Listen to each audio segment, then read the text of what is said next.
execution side, as part of the process, I lead negotiations from term sheet all the way through definitive agreements.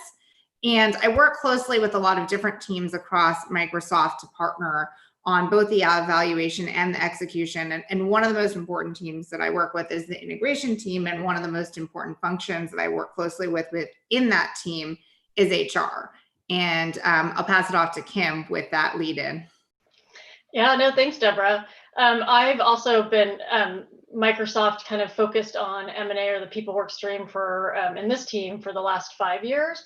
And we, as Deborah said, we work closely with Corp Dev, and they're great about getting HR involved in early in the process so that we can really help identify and confirm like talent as a deal value driver, kind of how talent and culture play a role, and really start to build the relationship with target leaders in collaboration with Corp Dev. I think all this kind of accrues to ensuring like our talent decisions are reflected in our cost analysis and kind of the final legal agreements.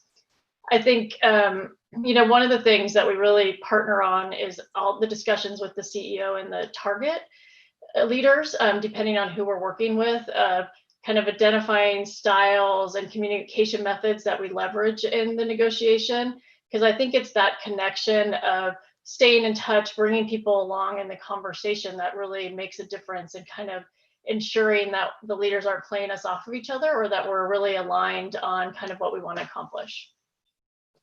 I want to ask, how come you guys don't hate each other and where the fights break out? But we're going to get into that. What are some of the things that early stage companies should think about if they're considering M&A? So one of the things I always say when I'm working with targets, both at Microsoft and outside of Microsoft, I do spend time working with targets and mentoring capacity and with various organizations. And what I tell them if they're approached by a company, or as we're thinking through the process at Microsoft, is you really have to have aligned vision and a shared understanding of goals between the target and the acquirer. In most situations, this means a shared view of how the product will be integrated, what the vision for that product is as it scales within the acquirer, such as Microsoft, how will the people work together to achieve those goals. A lot of this is integration planning, and it doesn't get fleshed out fully until after the deal closes. But I think having that initial alignment as to what those goals are the most important thing. Because it's about setting expectations. It's when those expectations differ between the target and the acquirer and nobody's upfront about that I think things can go wrong. So I always say, think about that. One click deeper into that I often tell founders is, and more so when I'm in a mentoring capacity, less so when I'm in a corporate development role, but I will tell founders in a mentoring capacity, ask a lot of questions about what you're going to be doing once you're acquired. Ask what your role is going to be. Ask who you're going to be working with. Ask what team you have, like what will happen to your team now. Will you be getting a bigger team? Ask all those things that you think of. And a lot of people maybe say, well, I'll find out later, or afraid to ask because they want to make the deal work. But those are the things that are going to make a founder happy on a day-to-day basis. Similarly, if it's a founder who doesn't plan to see themselves long-term at a big company and they're like a serial entrepreneur, I advise to be upfront about that. And frankly, when we're doing acquisitions, I like to just open up that conversation early on and say, hey, what are your goals to the CEO of a target? Because again, that's something like, if the person's super important to us and they're not planning to stay, better to find that out early on. And again, that all goes to the big shared vision, like what's the vision of working together and what's the ultimate vision for this acquisition and the product strategy. Yeah, adding on, I totally agree with Deborah that it's the overall goal alignment that's really important and clear on, like she said, is this an exit strategy for those leaders, or are they really looking to grow the product and team within Microsoft?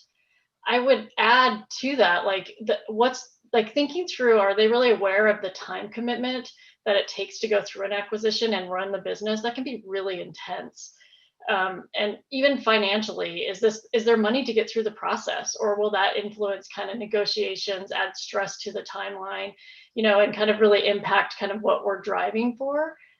I would say kind of on that people side, kind of having strategies for ensuring you're bringing your talent and team along the process. Like when you bring them in, do you need special retention just to get it to that point? Or, and like Deborah said, asking questions like, what's the buyer or Microsoft's culture? Like, is that aligned? And if it isn't, then is that something that is a deal breaker, or you can work through? These are some great points. I'm hearing thinking long-term and putting some of those considerations up front. Just being upfront in general, if you're not going to stick around, and make sure you're aligned there. And I think Kim just made a good point about what it actually takes to do M&A, because a lot of time that's sort of underestimated. Devorah, why is the negotiation stage your favorite? Well, I used to be a lawyer, so I like to debate and argue. So that's fun, but that's kind of the humorous answer. I love both the strategy aspect of negotiation, so along the lines of debate and having that strategic discussion. There is a game aspect of it that I find really fun, and it's energizing. That's a fun part of my job. But I also really love it because I love relationship building. And for me, in order to have a successful negotiation as a corporate development professional, there's a lot of relationship building, because you have to remember and keep in your mind that it's not just about winning the negotiation at all costs for Microsoft. Obviously, my job is to, do the best deal for Microsoft, but that, while some of it is getting the best price and the best terms, and obviously I really enjoy doing that, at the same time, keeping in mind that the company and the people at the company are going to become part of Microsoft. So you have to think of it all in that frame of, okay, well, I'm negotiating against somebody, but I'm negotiating against somebody who's eventually going to be on my team. So the relationship you build with that person, and making sure that you're building a transaction and an outcome that's good for not only Microsoft, but everyone, such that you're going to have a happy, productive, successful team of people that come into Microsoft, adds a layer of complexity that I enjoy. And I really enjoy getting to know the people that at the companies that we're acquiring. And that's a big aspect of the relationship building as well, getting to know the people. And it really changes and with every deal as to what that relationship is going to look like. But it's a really fun part of my job. So using relationships as part of your negotiation tactics, how does negotiation style affect deal terms? So it can vary. It can vary significantly depending on the flavor of the deal. Obviously, in some deals, like if you're, for example, acquiring a company that's about to go bankrupt, where the management team is not coming along, you're just buying the tech, it can be a high pressure situation and a very different negotiation tactic. If, on the other hand, you're acquiring a company where the CEO is a huge Microsoft fan, super excited to become part of the team, you can take a very different approach. For example, in that situation, I often try to align myself with the CEO and think of ourselves as a team trying to get the deal done. And that can really have a positive impact on deal terms, because then they become an ally, even though they're not part of Microsoft. And oftentimes, then you can present kind of almost a united front in terms of when dealing with the external legal teams, because we both have legal counsel, and oftentimes their role is obviously to negotiate the best deal for their client. That's what we're paying them to do.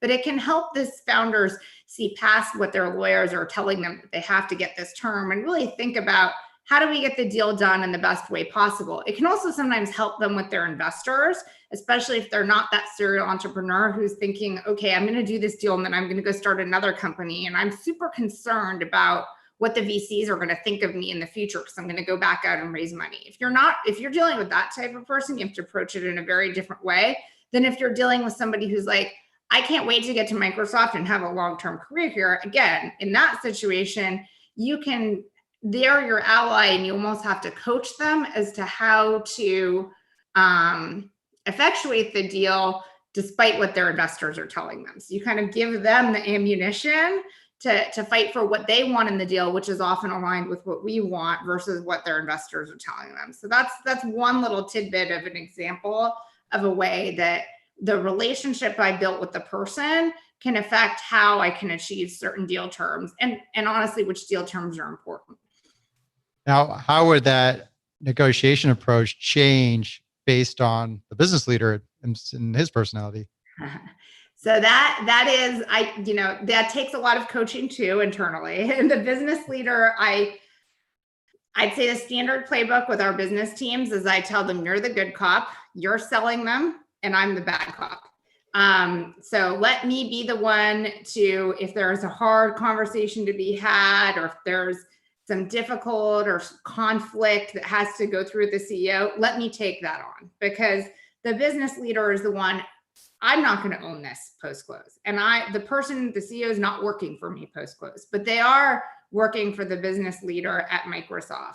So the business leader at Microsoft is actually critical to that too. And they have to do a lot of relationship building as well. So I think that is another relationship. It's kind of a triangle relationship that also is important in terms of the business leader at Microsoft and their style and how that affects the overall negotiation. Because if they're not building their own relationship with the target CEO or founder, then that creates other issues, obviously. Kim, when do you weigh in on this? When are you like, what the hell was Corp Dev thinking on this deal? We actually weigh in from the beginning, really. I think this is where the partnership of, when you said when we don't like each other, I think, our process and how we have things set up really works. I think what Deborah was talking about at the end there of, we can really be the escalation point, having the hard conversation with the target leaders, which, as long as the business is also creating that relationship, they can focus on that new boss relationship going forward versus waiting through all of the angst to get there. And I think that kind of allows us to help coach the leaders to get there. But honestly, I feel like if we're there from the beginning, it works better because we have different insights and we can bring those viewpoints together and really ensure that they're saying what they're saying to us is what they're saying to like Deborah and Corp Dev too, because we want to make sure that that's the same and they're not trying to drive an agenda through one of us or anybody else on the deal team. So you're the backup. Sometimes, or I feel like escalation point can be another way to say that. And that's part of kind of what I also find fascinating is we get it's never easy, but we get to have those tough conversations. And I do think it helps build trust with the target leaders that then we can kind of get down to like what's important on the deal terms and even down to kind of their offers and make that move forward smoothly. How do you ensure a smaller company is a good fit for Microsoft? Deborah, do you want to start or you want? Well, I think there's a number of things I can say. I think a good fit, the product fit is obviously the first and foremost thing is, will the product fit into our product and our roadmap and is the key. But the second thing is really people. And that's why I'll pass it off to Kim to talk about how we do make sure it's a good fit. I do bring in, to answer this question and the last question a lot, I tend to bring in Kim and our HR people very early in the process, because what I want them to do is, again, coach our internal business leaders on how do they think about whether it's a good fit for Microsoft. So again, the company is not working for me. I'm not going to be the one running this post-close. My job as an advisor, and why I bring in an expert in the subject matter area like HR, is to coach the people at Microsoft who are going to be owning this as to what they need to look for when analyzing as to whether it's a good fit or not. And that can be with product, it can be with culture and team and all of those things together. And some of it is, just spending time with the people and meeting them and seeing if their development procedures will mesh with whatever the product development leaders' procedures are, and et cetera, going from there. Yeah, I would add on, I would agree. It just takes a lot of work throughout the entire process. And as Deborah said, it's not automatic that it works. I mean, I think it does start with kind of ensuring that those clear expectations are set and that it's just communicated often. It's the alignment. Then it allows us to kind of get in and coach kind of each side of what's happening, how they're showing up and the impacts through that. But, really we're looking at confirming through our due diligence process, are there risks? Are we aligned on goals? And I think this is the value of somewhat of the process too, because it kind of tells you the reality. Is there enough that you would continue to go and you're prepared for what is to come? Or does that show you that there's too much risk or there's a mismatch that we would walk away? So there isn't a wall per se in your organization. It sounds like it's more of a free range, and you got a lot of room to move around and get involved in the deal early. What are you actually doing? I know you're involved early and you're helping them sort of Yeah. assess and prep the company, but like, what specifically are you actually doing? Oh, there's so many things, and there's no wall because me personally, I sit only a few doors down from Corp Dev, so we're actually all in the same hallway when we're in the office. For those that are based in Redmond, but for me, like, there's a lot that we're doing, from initiating conversations with our business side to kind of understand really what they're wanting to accomplish, and in the meantime, kind of working with the target on due diligence, from going through all the data room, looking at that employee data, having conversations about their organization, really learning about their culture and what they're driving for, so that we can kind of work through the rest of our process to get to integration, which includes offers, employee communications, onboarding, all of those types of things. Is that what you were asking? Yeah. I'm just curious. Well, and now culture always comes up, and you mentioned you're learning about this company's culture, and we talk about that being a part of the fit with Microsoft. And this comes up often because there's always a variance in the definition of culture itself. But what would you actually do in terms of activity to understand that company's culture, and maybe even what sort of some of the questions you're asking those companies? Yeah, there's a lot of different things that we do that are subtle and overt. I mean, I think we do a lot of research on the company to see what's their message out, like what are their leadership saying that they're about, and kind of the actions to support that. And we have conversations specifically about the culture in what we would call like an organizational deep dive, where we bring the target together and our business together to learn. They actually talk to their culture.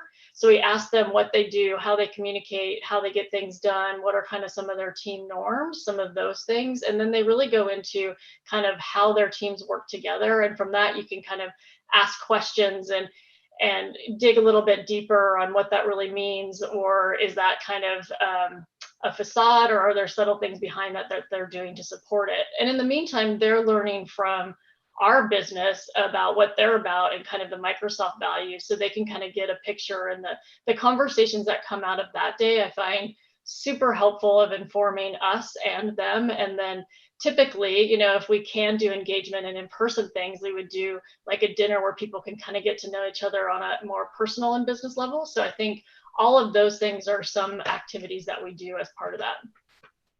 What about when the hammer comes down on certain things about, hey, you have to change this in your process because things are a little different at Microsoft? Do you start addressing that stuff earlier or later? If we can, I think those are the conversations that I think the business leaders need to have. The target comes, and the acquired company comes with work and how they get stuff done. And sometimes that can enhance what we do. And sometimes there's changes that need to be made, and I think those are conversations that just how work gets done. Maybe it's a bigger company. Maybe it's something they need to learn how to do at scale. Maybe there's more security they need to put in the product. So I think there's just all part of the joys of integration.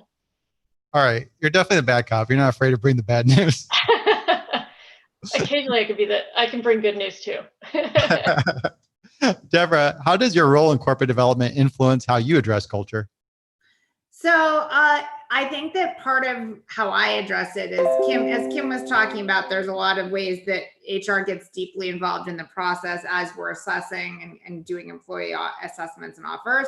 I actually try to bring HR in even earlier than the part of the deal that Kim described, to help assess the culture, in part because then they can not play bad cop, but they can like take ownership of that advice internally and ask the questions externally. So I often bring our HR team in even for preliminary diligence where that's possible, so that, and it also helps with the, hey, what did Corp Dev do? Because instead I'm bringing them along from the beginning rather than like saying, hey, we signed a term sheet, now you have to figure this out. Yeah. So I try to bring them in for the preliminary diligence, have them participate in that if possible, so they can start asking the initial questions about culture there. And again, so that they can ask the questions of our team as to how they're thinking about things, so that we can appropriately also structure how we're going to do the deal too, in terms of, in some situations where a company has a super unique culture, and team, for example, like a game studio, it might make sense to keep that studio intact versus like fully integrating into Microsoft. And you're better off having those conversations early on versus waiting until much later in the deal to figure that out. So I think that the biggest thing for corp dev is to raise this early and often and to bring in the right people to have the conversations and advise. Great. Kim, how does your perspective of company culture differ from corp dev's perspective when approaching potential targets? I think typically we're really aligned. And as Deborah said, like when they bring us in, we show up as a team and we can partner then on kind of getting to know things. I think where the difference is it kind of been mentioned a little bit earlier, sometimes if our business is thinking about things differently or they haven't thought about culture or the roles that the target leaders are wanting to come in just don't exist of, hey, we want to grow our careers and run this business, but we have people that are doing that. I think, that's where kind of we really get to explore like where the differences are and kind of plan for how we're going to work through that. How do you go about navigating the difference in perspectives? Lots of conversations. I think Devorah said it well, like we bring people along, we bring people to the table. We have a lot of meetings. Believe me, there's a lot of meetings. I'm sure a lot of people on this call can relate to that. With not only our own side and different people, but with the target. And a lot of times there's follow-up meetings because it's personal to them too. And so I remember a time I walked for an hour around campus coming back from one building to another, just talking to a target CEO, trying to get him, just listening to like what his concerns were and kind of working through that. So I don't know if there's any magic outside of the effort and willingness to kind of listen and really dig for what's going on behind that and what they're driving for. Got it. I want to go to exercising your bad cop skills.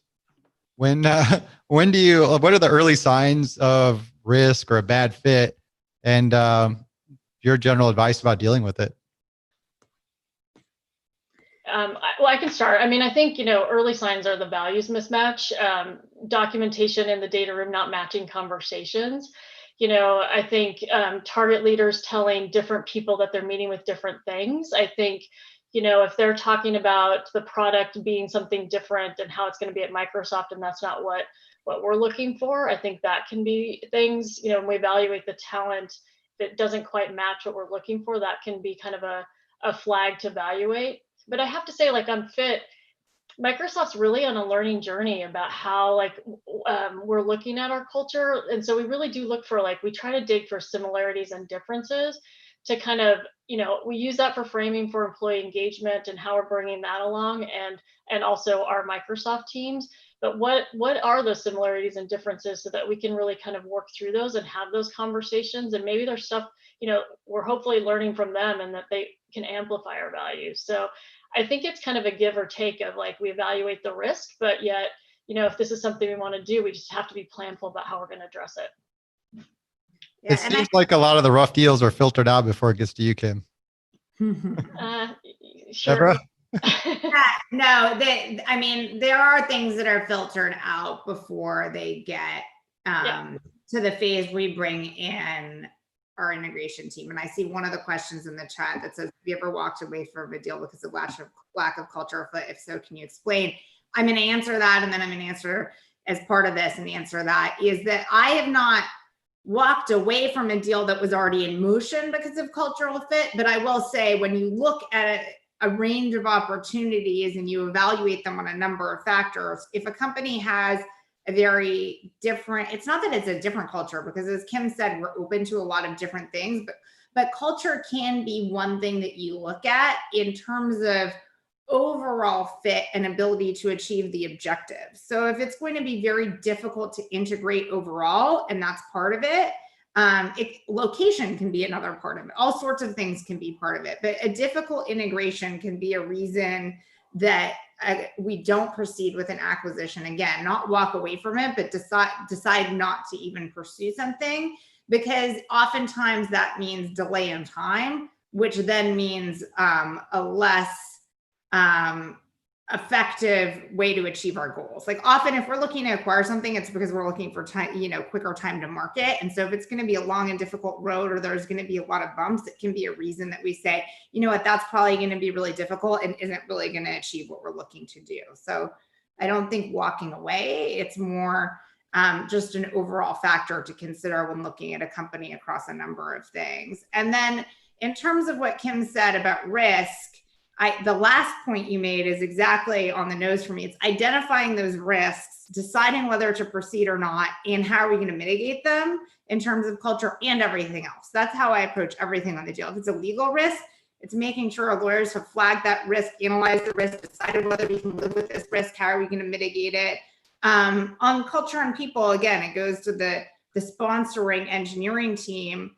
They need to be aware of the risk. And there are lots of early warning signs, whether it's like a CEO that seems to have very different expectations than what we have, or is it quote unquote difficult, or, one of the big risks that I've seen is, and you can see this sometimes in the preliminary diligence, where you start to get the sense that the CEO of the target company and the rest of the team are not aligned. So when you start to see that there's like misalignment between the team at the target. And I find that happens often where the CEO isn't really the technical lead, and they're more on the kind of business salesy side.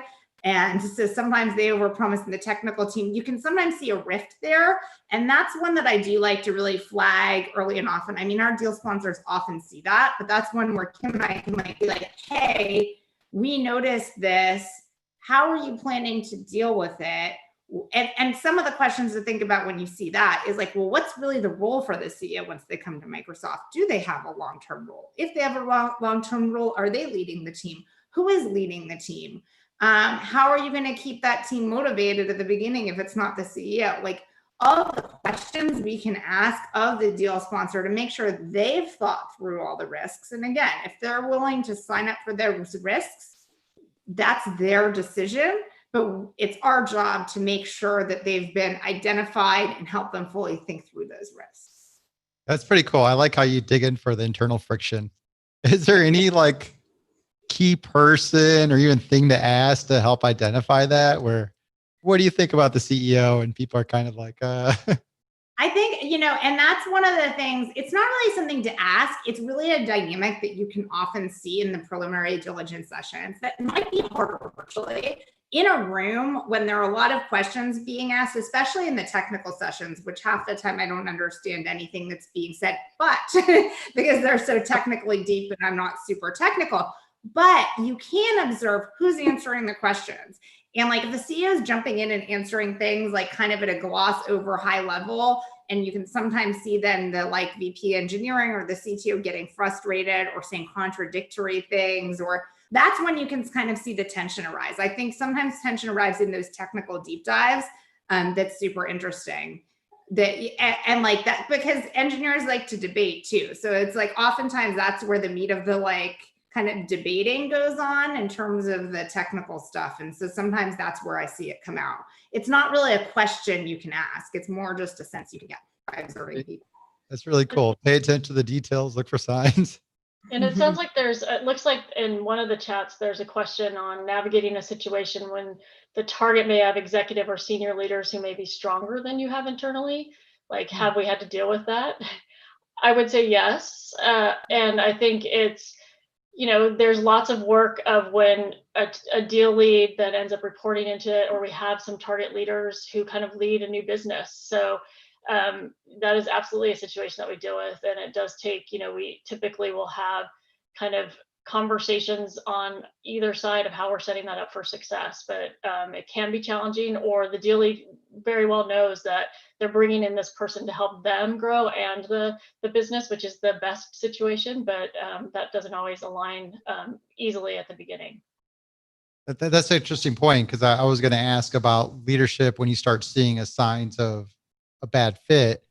Sort of how do you manage that? Because if it's strictly on the leadership, do you have a plan around it, or is it purely that becomes a deal breaker? And then in your case that you just mentioned, where aligning it with how they're going to fit post close as well.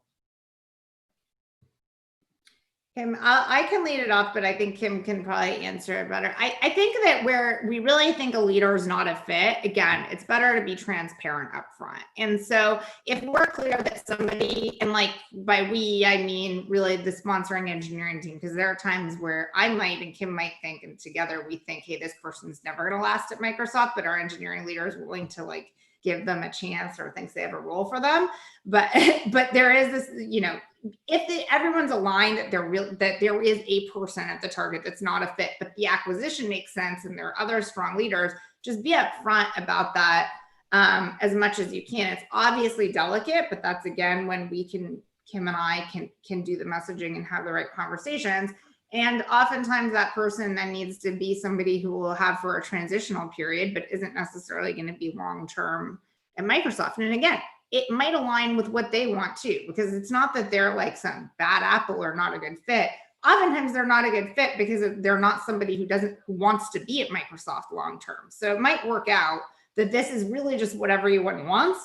And rather than dance around it, just be upfront early on and proceed with that knowledge rather than trying to make it something it's not. Yeah, I mean, I think Deborah, you said it well. I mean, I think the leadership on both sides, if we identify that the leader isn't going to be moving forward, we do like rely on having those conversations, setting up, like, is it a time bound or transitional role that they're there to kind of help transition the team and then they can kind of exit to their next thing, or, and we do ensure kind of that then our business leaders are ready to kind of have this conversation and address the gaps on expectations so that they're aligned and they know, like, when they're coming in, hey, they're going to be here for 3 to 6 months. Here's what they're going to accomplish. And then if they're looking for other things within Microsoft, like how we can help support that. But yeah, I think leadership on all sides is critical. And I think the transparency on what that's going to look like is the best way to kind of work through that. Because you don't want a leader to come in thinking they're doing something and telling the team what they're doing, and that doesn't work longer term. Right. Yep. I'm seeing a theme here. Think long term. What are the biggest concerns for the company you are acquiring during negotiations and as you progress through integration? Price, obviously, is everyone's biggest concern, obviously. What are they getting from the deal? Speed of execution and certainty of close are always very important things. So short-term things, I would say those are obviously the 3 kind of negotiation terms that I would say are often critical to founders and their investors is what am I getting and how long is it going to take to do this? Because it's expensive and they are running a business and need to know whether it's to be focused and is this going to close? So we like to do a good amount of diligence before we get to a term sheet to make sure we can stand behind that. And so on the certainty point, I usually like to walk founders through the idea that we do some work up front and then hopefully that means we're pretty much certain to close a transaction and walk them through it that way. And then the other big piece is going back to the first question on what should people look out for is people are really concerned about what are they going to be doing? What's their role going to be? I find that comes out a little later, and that's why I advise people ask it earlier. if I'm having a founder who comes to me looking for advice outside of the corporate development role, and they say they've been approached by a company, I say ask those questions early, because I find that what companies tend to do is they focus on those key things like price, et cetera, exclusivity period, how am I going to get this transaction done, and then they start as soon as you sign a term sheet. Really like, what's my role going to be? What's my level going to be? How many people are going to be reporting to me, et cetera.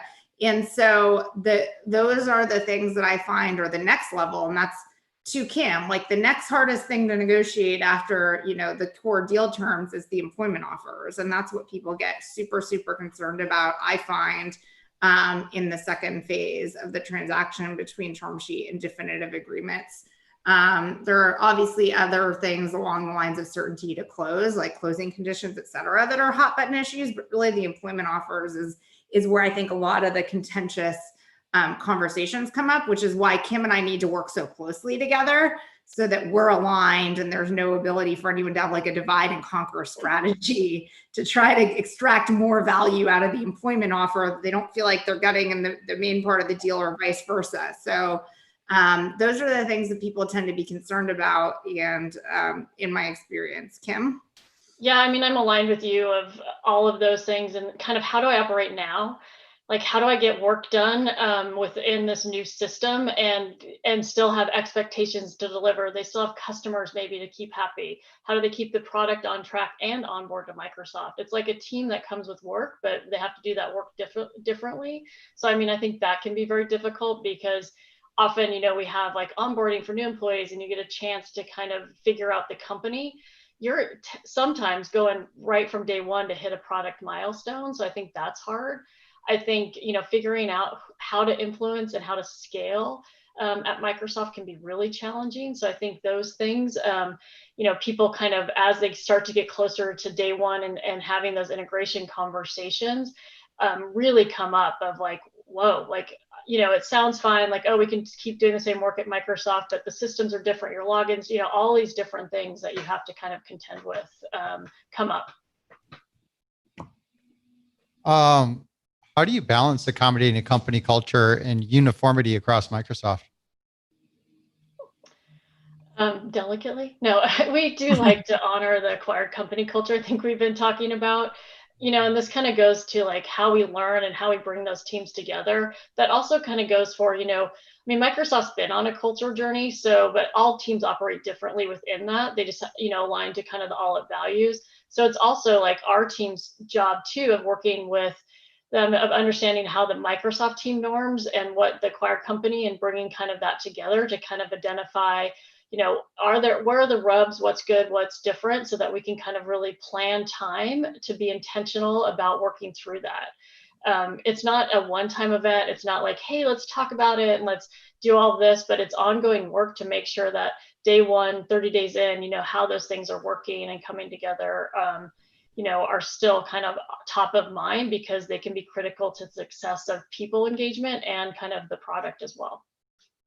And I think we've learned from our mistakes too. Like, I think we do a good job of looking back and saying, hey, if we did things a certain way or by a certain playbook, does that work? And can we really look at each deal individually, but learn from each one too and integrate which worked into the next one? So one of the very specific examples, I think that in recent years, we've done a better job of like, even when it's a team that needs to be fully integrated into Microsoft to achieve the product goals relatively quickly, we still try to keep that team intact when they come in. So things like that, for example, are a good way to make sure you're not like putting a team into culture shock and it's actually more productive to have them keep working that way in the short term sometimes. And then how do you transition people into longer term, like more appropriate longer term org structure? So they're very tactical things that I think we learn from deal to deal and try to get better about our practice and really try to think uniquely every situation. Well, what's the best approach here rather than just having a playbook that you do for every deal? And I think, Deborah, you had mentioned the games acquisitions of, we kept those, a lot of what we bought, like the culture drives the game. And to kind of do that, we kept those teams intact in their location on kind of their terms and conditions of like employment so that they could really foster their culture because it was so important to them. So I think it's anything from that to the little things of, this is really important for us to keep, whether it's our office, whether it's a red couch that's in the office, like something that kind of really is meaningful to the team. I think those things, we really try to be conscious of that. And then if we say we're going to honor that we actually do. And be smart enough to know that doesn't work on every deal. Yeah. Because like the game studios are unique and it's super appropriate in that situation. But on other deals where it's like a cloud deal and it's a tech and team buy where it's going to be a feature and a product, you can't leave it alone and do that kind of integration. So like being smart enough to understand what the product driver is and to formulate around that versus again, like say, oh, this works here, well, it'll work there. So I think that's also, it's like really being smart about what are the drivers in a particular situation and defining the strategy around that, taking all things into consideration. Do you have other examples of lessons learned that you think other people in corp dev would find surprising? Find surprising. Or if you have any cool stories about surprises, that's fun too. I think that, I think lessons learned that are particularly pertinent to this topic are that there have been a lot of lessons learned around structuring of price and then employment offers. Like if you're a big company, corp dev and HR should really work very closely together to make sure that all the values being counted across those things and understood in the same way. So I've definitely seen situations where if there's a disconnect between those things, you end up like losing value in a deal because you're not coordinated enough, if that makes sense. And an example, like a generic example I give is, let's say you have a deal where you have a purchase price and then you have a retention pool that's being negotiated by corp dev. You need to be super in sync with your HR counterparts to make sure they're aware of that and structuring all the employment offers with that in mind, instead of basically doing the same thing on top of that in the employment offers. So that's something, again, super specific, but an area where I think like real value is at stake if you're not coordinated between those two functions on that topic. That's a really good point, as I've heard that time after time when you end up with overlap and redundancy. Yeah. I'm going to jump into some of this Q&A, but while I get that queued up, what's advice you'd have for other folks in corporate development / integration to develop the type of relationship that you have, that you're actually aligned, working well together? There's no fear of getting integration folks involved early as a potential waste of resources, et cetera. I guess what kind of advice would you share to get that right balance for other teams out there that are looking for it? The advice I'd share is a few things. One, as a corporate development professional, we negotiate for a living. And there's a lot of like contentious nature of negotiations, whether it's legal negotiations, whether it's negotiations with investors. Like there can be a lot of friction in a lot of what we do.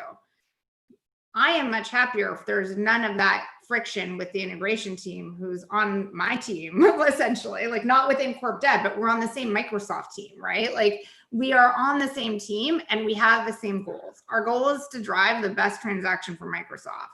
So to me, there's no question of working well together early and often, one, to achieve the best goal for Microsoft, but two, for me to be personally more happy in my job, because I don't want to be, fighting or territorial with somebody on my team when so much of that energy has to be saved for external negotiations and getting a deal done.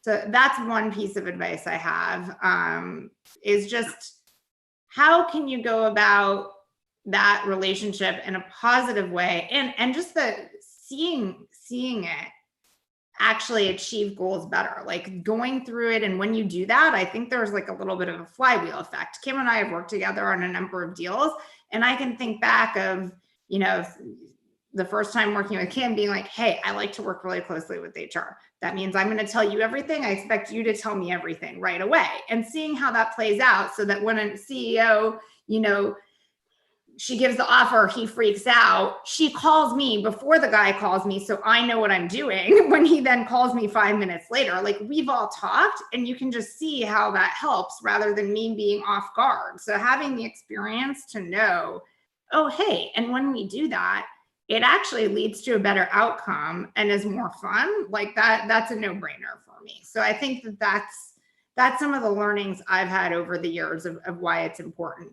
It also helps, again, on the internal front. Like the reason I bring Kim in early and often is because it's better to empower experts to like do their job than for me to try to do everyone's job. If I try to do everyone's job, then I'm just not going to have enough time. So again, talking to our internal leaders about what they should consider on people stuff, I'd much rather bring in Kim and defer to her because she's an expert in the area than for me to try to cover it. So it makes my life easier because I can step back out of things. And I also feel like it leads to better advice. So I'm a big fan of empowering others who are experts to really own their piece of a deal rather than corp dev trying to do everything. And I would say that extends to our broader deal team too, because if we're involved in some of the early conversations on kind of build versus buy and what we're trying to get, we understand kind of where we're trying to go and can help guide our practices towards that. I think on an earlier session, somebody's mentioning just the importance of that engagement with the go-to-market team and really making sure that that's aligned. And those people are brought along too, so it's like it's holistic in the process that people bring their expertise and can kind of ask questions, and it probably changes it for the better. But we also then get an understanding from the beginning, and you don't have to have those additional conversations later. You can kind of form your own opinions too. Very good tips. Collaboration is key. It is. So I want to run having a sense of humor about things that happen. That's true too. Then it's also something to commiserate with on sticky situations. Yes. I want to try to grab a couple of these Q&As before we wrap up. Can we talk more about bridging the gap between corporate development and integration? To what Devorah said earlier, M&A doesn't stop at the closing of the deal. Many integration teams have been built over years, and they're deeply ingrained in the ways of working with a siloed focus on the easier functional integration topics such as HR and IT. As corp dev leaders, how do you challenge your integration teams to go beyond and actually get their hands dirty in sales, product, technology integration to actually drive the growth of acquired businesses? You ask. Honestly, I really believe that if you ask people to do things and you give them more responsibility, they'll step up and do it. So like Microsoft has been doing M&A for a lot longer than I've been there. And when I started, I could see a separate track relationship between corp dev and integration, and went through my first couple deals on that track. And I identified that this isn't really working for me. So I just said, I'm going to change the way I work with the integration team. And so I started saying, whenever I get an integration team on my deals, go to them and be like, hey, I really like to collaborate. That's the first step. And you start to say that. And then again, I think that we as an M&A practice broadly at Microsoft have tried to evolve our integration practice in this way, which is why, as Kim will tell you, it changed from the venture integration team to the, I'm going to forget what the exact acronym is, of course. Microsoft Acquisition Venture Success. Yeah. Where our leaders put it on. Again, they asked our integration team to step up, and instead of thinking of something as an integration playbook, think about how can you make acquisitions successful. And so I think if something's deeply ingrained and siloed, that doesn't mean it can't change. And I really do think if you ask functions to step up, if you ask people to step up, if you give them more responsibility, more often than not, people will rise to the challenge and be more energized for it. And we do have a scorecard process that we have, acquired companies and governance, where we check in quarterly for 2 years. And we just recently broadened that to include all the teams. So I think that kind of, or the core teams, to play a role. It's not just a business review, it's everybody's included to kind of hear what's happening and engage on challenges. And if there's a role that our team can still play post-close, then, we engage that way.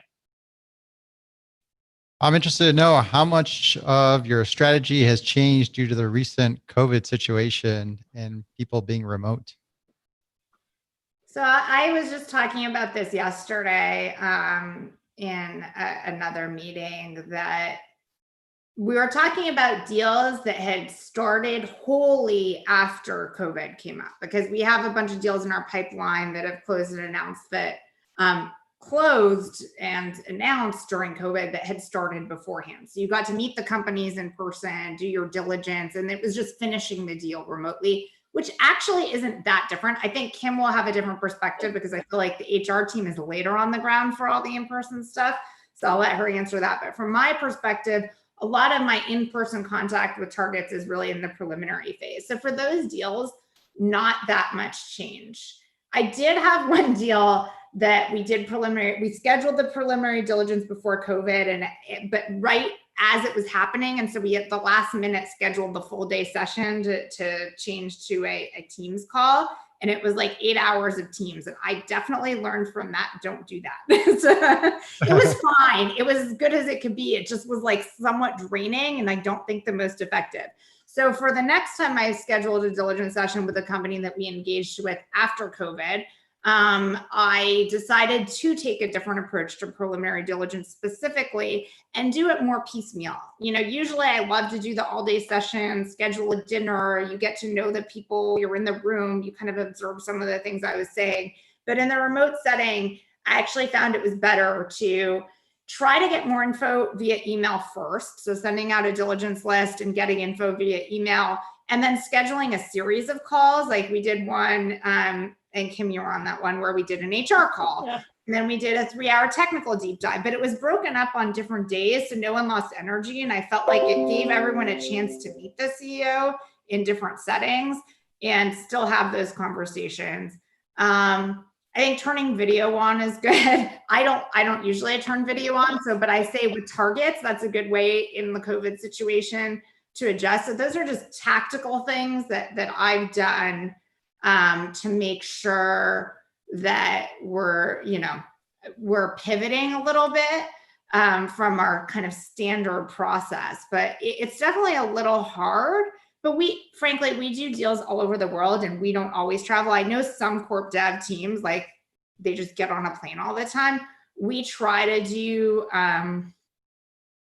a lot of the stuff remotely anyway, so it's not a huge impact to our practice, but I think that is maybe unique depending on a corp dev group. So I think that for companies where corp dev usually is out there kind of on the road more, it's probably harder. But I think it's that initial relationship building that gets a little tough, and just getting good at doing that on the phone. So one-on-one calls with the CEO as well is also what I'd add in. Like in addition to kind of the breaking up the preliminary diligence session, doing a lot of kind of one-on-one just calls with the CEO is also helpful.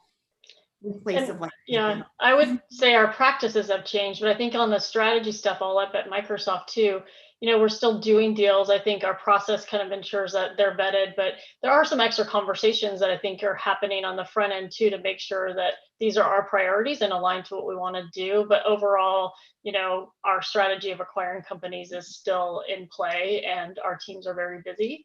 But yeah, practically, like on the tactical stuff, like building trust over video, like learning who they are. I think we're very lucky. A lot of our companies we acquire are very technical.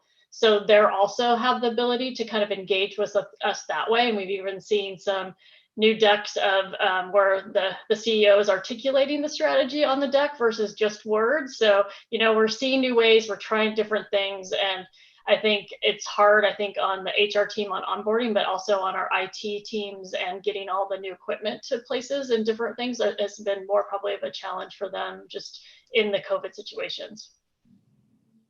You're making do and being agile and adopting. Yeah, always trying new things. It's part of the job and part of the fun. Last question. What's the craziest thing you've seen in M&A? I've seen a lot of crazy things. I would say that I mean, like crazy in terms of what comes up again and again is crazy is that people get like attached to very specific things. So I think you mentioned a red couch, Kim. I don't know if that was like an actual example, but there like on deals, a number of deals where there's like a specific thing that people like have to have, like a car. They've leased the car and they need to keep the car leased. And how are we going to do that? Or on our side, like in gaming is one where like we have to have this one piece of memorabilia come with the deal because otherwise the employees won't be motivated. Like random things like that are crazy. I mean, as a corp dev person, a lot of the times the craziest thing I've seen is last minute negotiations as well. Like last minute renegotiation of terms always is crazy to me and makes me crazy. But that's also, but I can give you a million stories of those, and it could be some random legal term or tax issues are always like I don't understand why tax issues always have to be the last minute craziness. But in terms of fun crazy, I would say it's like the attachment to random pieces of memorabilia, motorcycles, cars, collages. Kim? Yeah, I know we're getting at the end, but I think one of the coolest kind of crazy things I saw was it was myself, the target leaders, our deal lead, and we were all at our outside counsel to do sign in person. But we were also like, so trying to figure out the last minute sign things on the target leader side. They're dealing with a lot of personal issues just to get there. We're also prepping them for an employee announce. But when we got all through it, they laid out the paperwork on this huge table and walked around and signed it. And just to see it come to that place of in person and witness that, it was pretty cool, because there's so much emotions of relief, celebration, a little bit of like sadness of like, oh, it's going to be different. But the excitement and all of that just happening in one room was pretty crazy, but it was very memorable for me too. Wow. Probably a lot of paperwork too.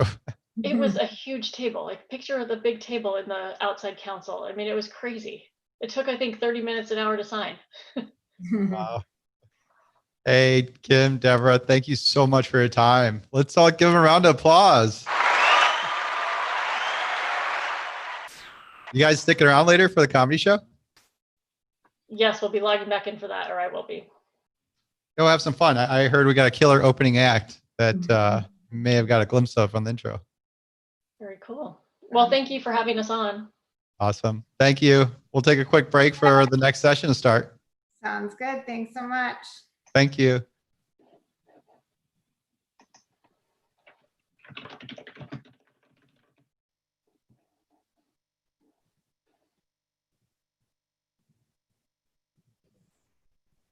Hey, Kison, are you there? Yep. Hold Are you on. able to- Hold on.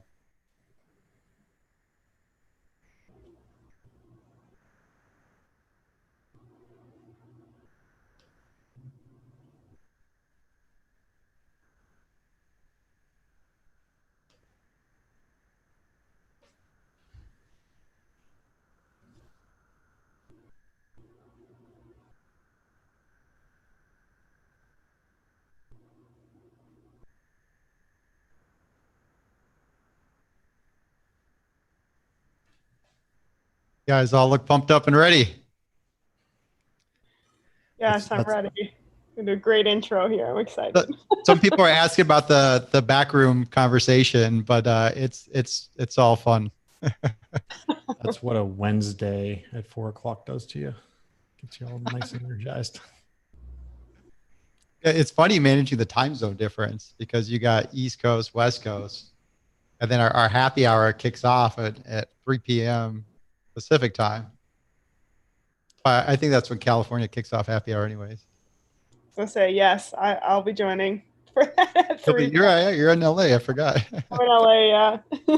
It's okay. So once we get started, I can just share the screen and get our backdrop slide up that Bill and I have to use as a reference. Cool. Yep. Okay. Got 1 minute. 1 minute. The countdown is in. I see Bill out there. It still says connecting to audio, so I don't know if he's hearing us or able to. Do you want me to do the intro before you put the slide up, Jonathan? Yeah, that's fine. You can do that.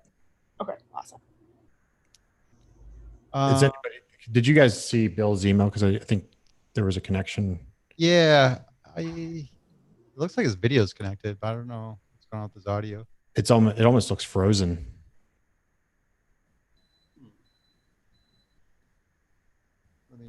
I'll just send him a note real quick. Oh, there he is. We have 2 Bills. Awesome. My screen off.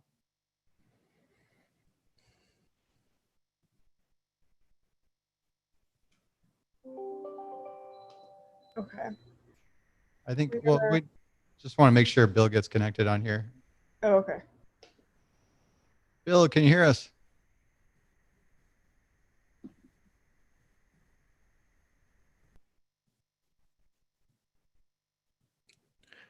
Kison, are you able to boot him and then have him restart? Because it looks like there's 2 of him, at least on my screen, where I see 2 connecting twos.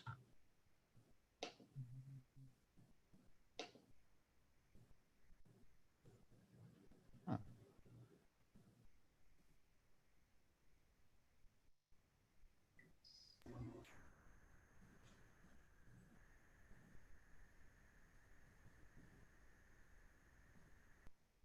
Oh, I see him. One look like.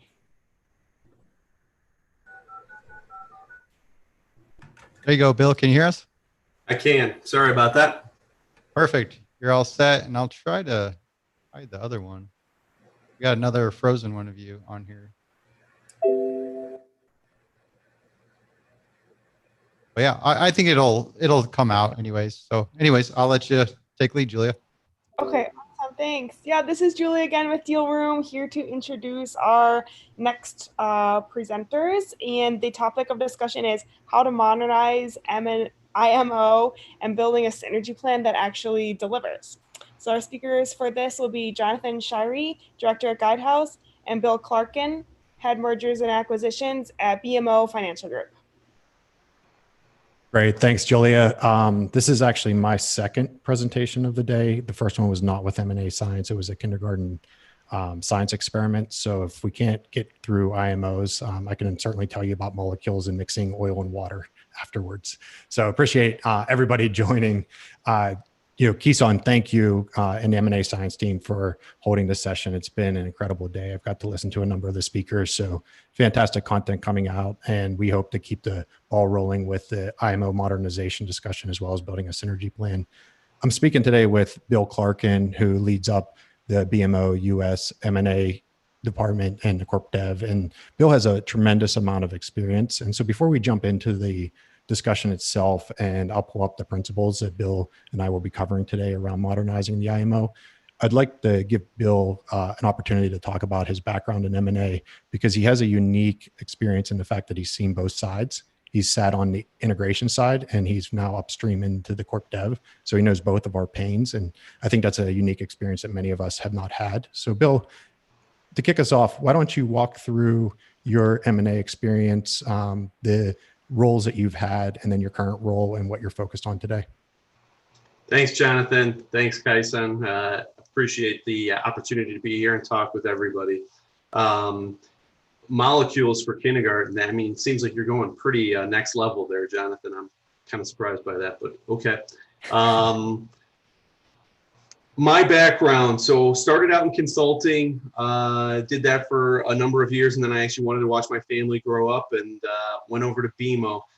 Throughout consulting and then at BMO, I've been involved in a variety of different deals. So when Jonathan said that I've been on both sides, I thought he meant being acquired and being the acquirer, which I have been on both of those situations numerous times as well. But I have gone through everything kind of you can see in a M&A life cycle. More currently, I am kind of involved in kind of the full suite from beginning to end, as far as target analysis all the way through to making a deal and then the integration that's involved. Throughout my career, I've been involved in about 12 different acquisitions, have done the integration on a lot of those. And I've seen portfolio acquisitions, as well as full deal entity acquisitions and everything in between. Obviously, I've also been involved in some divestitures. So, I think Jonathan and I are hoping for good Q&A. We'll be monitoring the chat, but would like to kind of make this as interactive as possible, but hopefully you'll take away a few things that we've learned throughout our time, and we can have a good productive hour together. Thanks, Bill. And so to kick us off, modernizing the IMO, I put up a slide that we have referenced here, and we're going to discuss some of these principles. And then Bill has been kind enough to provide a couple key takeaways, especially in the new environment that everybody's dealing with. But Bill, what's your view, just to kick off from the highest level, what is the role of an IMO? And how do you view that? Does it change on the deal, or is it generally a same approach, same type of role and scope from deal to deal? Yeah, so to me, an IMO is kind of your center point. It is kind of the grand central station for an acquisition, and kind of all points come into and go out of the IMO. It's not as though we're trying to be micromanagers or involved in all of it, but we're trying to be that connection point and make sure that we can drive that. As far as your second question, Jonathan, is each IMO the same? I'd go the opposite and say each IMO is completely different. You have to take the IMO and you've got to kind of cultivate the strategy of both the business as well as why you're doing that deal to establish what the purpose of the IMO is. There are IMOs that I've been a part of that are kind of slash and burn. There are IMOs that I've been a part of that are much more, I mean, almost the opposite of that continuum, that are take everything that we've just acquired and make that our best of breed and figure out how we can kind of drive every synergy and every opportunity out of that. And so I think how you structure and how you build the IMO then becomes important based on kind of understanding what not only the strategy of the acquisition is, but the strategy of the business at the time is as well, because one of those on-ramps or one of those train depots that's coming into your Grand Central Station should be from the ongoing strategy and the ongoing business plan, and how do you integrate into that? And the IMO itself, is that an organization that stays permanent through the cycles? Because every company has up and down cycles of M&A. Sometimes they're acquiring, sometimes they're not. Is that a full-time role and full-time organization? Yeah, so I mean, that's a good opportunity for me to give my first caveat, which is I'm a banker. I've been a banker my whole career. So my experience is going to be specific to banking, but I think for M&A, it applies pretty broadly in most cases. But I do think that brings up a good point. So a company like GE in their heyday, they would have a permanent acquisition team because they were a serial acquirer. And there are some very large companies that do have that permanency of their IMO and of their acquisition teams. But I think most organizations, because BMO is no small company, I think most organizations may have a few people dabbling in it, but it has to be more of an accordion where you're flexing as you start to ramp up, or as you think you're going to be ramping up on an acquisition. You need to kind of flex on that and be able to add that. But that sort of gets to that first principle, and I'm sure that's where you're going to go next, Jonathan. So I'll let you go there before I start. All right. Well, I see my ability to be subtle and play poker probably isn't so good, but yeah, that's where I was going. So as you go into the first principle, and the bench strength creates rapid flexibility, this does tie into, what does the IMO look like, or a modern IMO that's ability to flex as you go into larger deal cycles, or more rapid than decreasing. And so tell me a little bit about this principle, or tell the audience a little bit about this principle and how you think it applies to organizations and how they should look at it. Yeah, so, I mean, it is an accordion. You're never going to, unless you're the largest of organizations that is constantly acquiring, you're never going to be able to have a permanent kind of IMO team. And so you've got to be able to flex with that. But like anybody and any part of your body, it's a muscle, and you've got to kind of train it.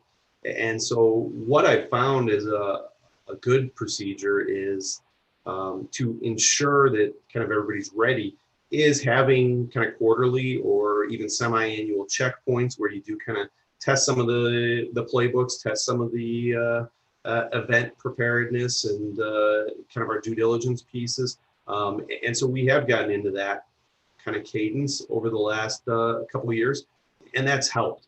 You now know who your go-to points are. People may rotate in and rotate out, but at least you can start to train them and train that muscle.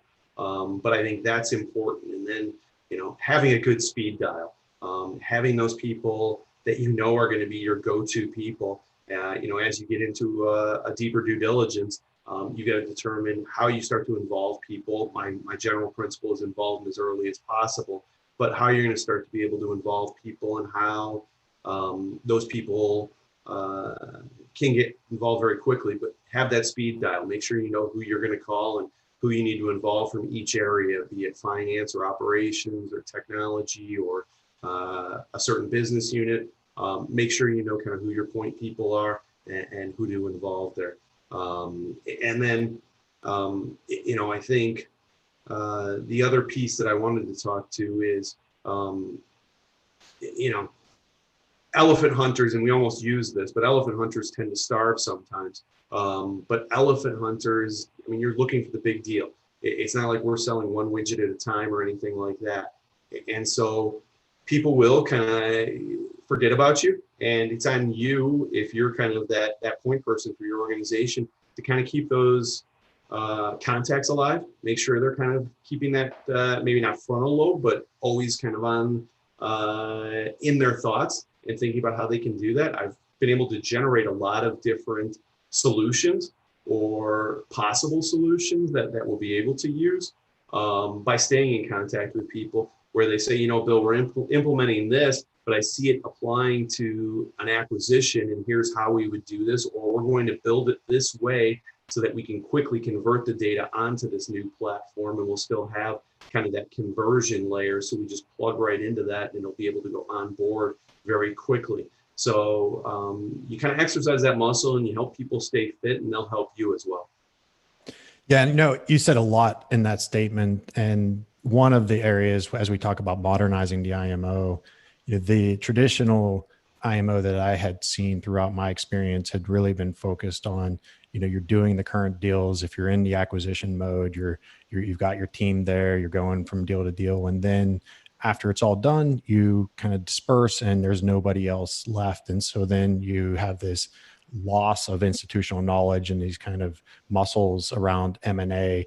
And in a new modern world, which fits really well into Kison's agile M&A, I believe, you know, this kind of accordion principle that you talked about plays a way in order to flex. So you go smaller when you're not in the IMO mode, but you still keep some of those muscles exercised and trained and ready to respond and be resilient, which is, I think, you know, the key theme of today's world, right? You have to be resilient.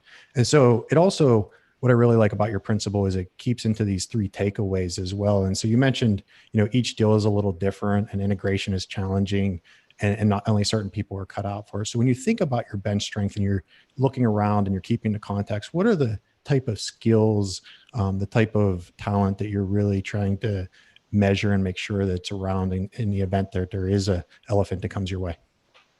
Yeah, I mean, I think it's a great point. I want to touch on one other thing before I get to that, which is, you know, COVID, you know, has certainly had its challenges. It's also had its benefits, and I think everybody's found some silver linings into it. M&A would be one of those, in that I think we've learned a lot about how we can work together. A lot of times you're doing deals across the country or across the world, and so you can't be there all the time.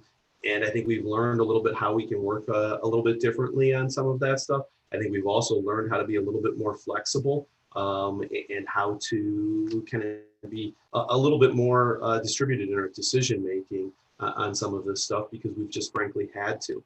And I'm hoping that has developed some muscles for people that typically aren't involved in acquisitions, but you know, maybe have a periphery role because they have kind of experienced something at lightning speed, which is typically what acquisitions are. So to kind of get to your other point on the, now I can't remember what your other point was, because I wanted to make that. About the bench strength and what you're trying to assess as you're looking through your organization. Yeah, so the skill sets, I think they're important. You know, I've said this 100 times, but acquisition work and M&A work is not for everybody. Most everybody seems to want to do it. At least there is a fascination with it until some people get involved in it. But it's not for everybody. And maybe early in my career, it wasn't for me. And maybe I've matured into some of this stuff. You know, I think there is a patience side to it, not in that you need to go slow, and we'll talk about that later, but you've got to understand that there are certain things that you can't control because it's 2 parties, and that other party is not part of your company, at least not initially. So you've got to negotiate, you've got to be patient on some of that stuff. I think it's a steady personality that doesn't get too high or doesn't get too low, that isn't afraid to, one, understand the big picture, but also roll up their sleeves and understand the details and get into those details. I think that's really the strength that I bring to this. But then there's also you can't add stress. I know early in my career, I was definitely labeled a bull in the china shop, and you can't do that. You've got to understand and kind of keep that level rudder, because there is a lot of stress involved in these to begin with, because of the timeline, because of the dollars at stake because of what was paid for this, because of frankly the change in management and new people being introduced into the organization. You can't add stress. So you've got to look at those people that are those kind of steady rudders within the ship. And you've got to look at those people that really know their stuff. So that gets back to the big picture, but also being able to roll up into the details. They've got to be able to do both, because you're going to need to do both, and you're going to need to do both in short order. And what type of technical skills has the agile kind of functional methodology knowledge, as well as technical data analytics or other type of skills that have become so predominant out there, are those playing a bigger role in the modern IMO? Do you see that starting to occur? Yeah, I mean, the agile stuff is interesting, in that I think we all want to be agile and we want to do that. It's a little bit interesting when you're doing an acquisition, because it is a kind of one-time thing. You convert or you integrate and you're done, right? So there isn't kind of this constant iteration. There are ways that you can be agile and manage that. I think that the bigger thing and the bigger principle that I've seen from a technology standpoint is really thinking about the reuse, especially if not even if you're going to be a serial acquirer, but if you're going to be somebody who acquires on a somewhat regular basis, and probably more that periodic basis like BMO does, I think it's very important to be able to try and build things once, but you can reuse many. And so that gets back to that earlier point of, some of these groups have now started to try and build things that we can quickly connect to and quickly integrate with. And I think that's a critical piece to this, is how can we do that? And how can we use the technology the best we can? The other one that I'm most interested in, and frankly haven't had that much chance to really operationalize it, I've spent a lot of time studying it, I've got a lot of good kind of prototypes and principles, is the robotics. I think there is great opportunity in robotics to do some of this stuff, be it from legal contract review and having some of that language translation and language review, so you can search out certain terms like poison pills and termination clauses, and really help the legal team help themselves. So I think that's one example, but I've got countless examples of the robotics that I think is another kind of example of how we can modernize the IMO. Right.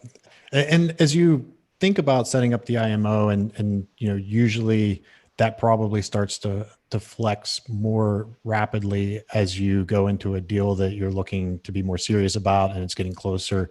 And so that leads us into the second principle: the pen is mightier than the sword. And you're sitting in a negotiation. How do you set an IMO up for success in the upfront negotiations?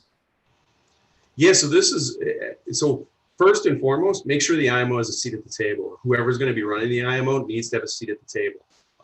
I've been called in after we negotiated the deal, and you're always drinking from a fire hose, but now you're drinking from a fire hose and you don't know any of the history. So I think that's an important principle there. But to get to the pen is mightier than the sword. Told you earlier, I definitely was categorized as a bull in a china shop at points in my career. You need to really love your legal friends. Document everything. You're dealing with another party that's trying to get the best value that they can as well. That's got their agendas, and you can't really control those agendas. You need to document the meetings. You need to document each agreement and make sure that thing gets cleared by legal. But use the pen. Fighting those battles with emotions and everything else. Sometimes it can be kind of fun and juice up the adrenaline. But at the end of the day, the practical idea is use the pen. Make sure you're documenting. Make sure you're putting everything out there. And you've got to document every little piece, right? Especially if it's something that there's going to be an ongoing relationship with the company you're acquiring, and you've got a TSA. Understanding all of those and understanding the flexibility that you need in that TSA to be able to add and subtract things, and kind of what those processes are. I think those are all important. And make sure you negotiate what you can for you and your organization. There are definitely Both organizations are out for their best interest, but don't put things in there that are very difficult to prove, because it'll always come back on you if you can't prove it. We had a couple situations where we had elevator clauses and things like that, and we felt it was both parties didn't make the deadlines, and so there shouldn't have been an elevator clause, but the elevator clause was in there and it was pretty cut and dry, so we ended up having to go down that route, and that's a lesson learned, so we'll move on from that. And does that typically happen in areas of HR, like around the people part of it, or what other areas have you seen within the negotiation stage that tend to be a headache later on as you're trying to integrate or keep a divestiture or what have you moving forward? Yeah, so the HR one's an important and an interesting one, because you have a lot of different people moving over. And I think both organizations, at least most of the ones I've been a part of, I'm not Richard Gere from Pretty Woman or anything, so we're not trying to cut and burn too often. But we are really trying to look out for the best interests of the people. And I think that the company selling, in most cases that I've been involved with, is also trying to do that. So, generally we come to pretty good agreements, but things like severance packages, things like some of the small little fringe benefits that people have that maybe we don't offer to our current base, and how you negotiate that and how you handle that and how you frankly transition off of some of that stuff is important. So we're always trying to think through the human side of it. But to answer your question, I think it's the technology that also has a lot of this negotiation, and the pen is really important, because that's going to last a lot longer. Normally on day one or shortly thereafter, the employees become employees on your system, and then you start working on that change management piece. But the technology is probably going to take somewhere between 9 and 18 months to convert fully, and so you're going to have those a good understanding of what the uptimes are supposed to be, what the SLAs are supposed to be, what their responsibilities are in the conversion processes, how we work through a lot of that stuff. And this all depends, right? It depends on how quickly the deal's consummated, how quickly you take ownership of the systems. In some cases, you may just lift and shift those systems, and then you've got to figure out what you're going to do with them. In an entity situation, you own the whole entity and their systems, so that's something you can take more time on and think about. In an asset situation, there may be more negotiation that you've got to pay attention to with some of those technology pieces. Yeah, in our experiences as well, when you start looking at the actual integration side of meeting those agreements, especially in today's environment where it does look like a lot of the acquisitions are going to be less around growth strategy. Although you're growing as you're buying, you're going to probably be buying at times some distressed assets or some distressed companies. And those companies are in fire sales. And guess what happens with people that are working at a company that knows they're in a fire sale? They're looking for other jobs. And so they're losing people or trying to deal with the latest, balance sheet issue while you've just bought part of their company. And, when it comes to whether they're going to try to deal with, keeping their companies surviving or just making it through without going bankrupt versus, you making sure your TSA has been adhered to. It's really interesting to see the difference in priorities and how that starts to diverge across the two companies. And so we've seen a lot of challenges there, and the capacity to make sure that they have a plan around that if they're in that type of area is a really important question to flush out, or else you can end up in a bad situation real quick. Yeah, I think it's actually just a real brief point on that, but it fits with the pen is mightier than the sword. That's another component where you've got to write it down, but get people on retention agreements, especially if you think there's a high risk of flight or they're a critical resource for whatever purposes you need. It'll cost you a little bit in the beginning, but it won't cost you at the end. You need those critical resources and sign them up. Yeah, and so now you've made the negotiation, and assuming that we've gotten the pen in detail, and we've set the modernization, the modern IMO in a position of success. You've had the bench strength. You start looking at the integration, and the deal's just been announced, and you start climbing that mountain. What does that principle mean to you in today's world, and how do you start to build the vision of going up something that's going to be such a challenge, and it's going to be a roller coaster of emotions and events along the way. Yeah, I mean, this gets to a little bit of your earlier question of what are the right skill sets, but what I mean by climb the mountain is this isn't easy work. It's not cut out for everybody, but it's not easy work. You're going to be working a lot of hours. You might be working a lot of off hours. You may be traveling a lot. It's not for everybody. So it does get to that stay fit idea. Make sure that you're kind of paying attention to yourself, though, as well. You do have to find a life balance associated with this. I think that's really important. I think that's important in anything.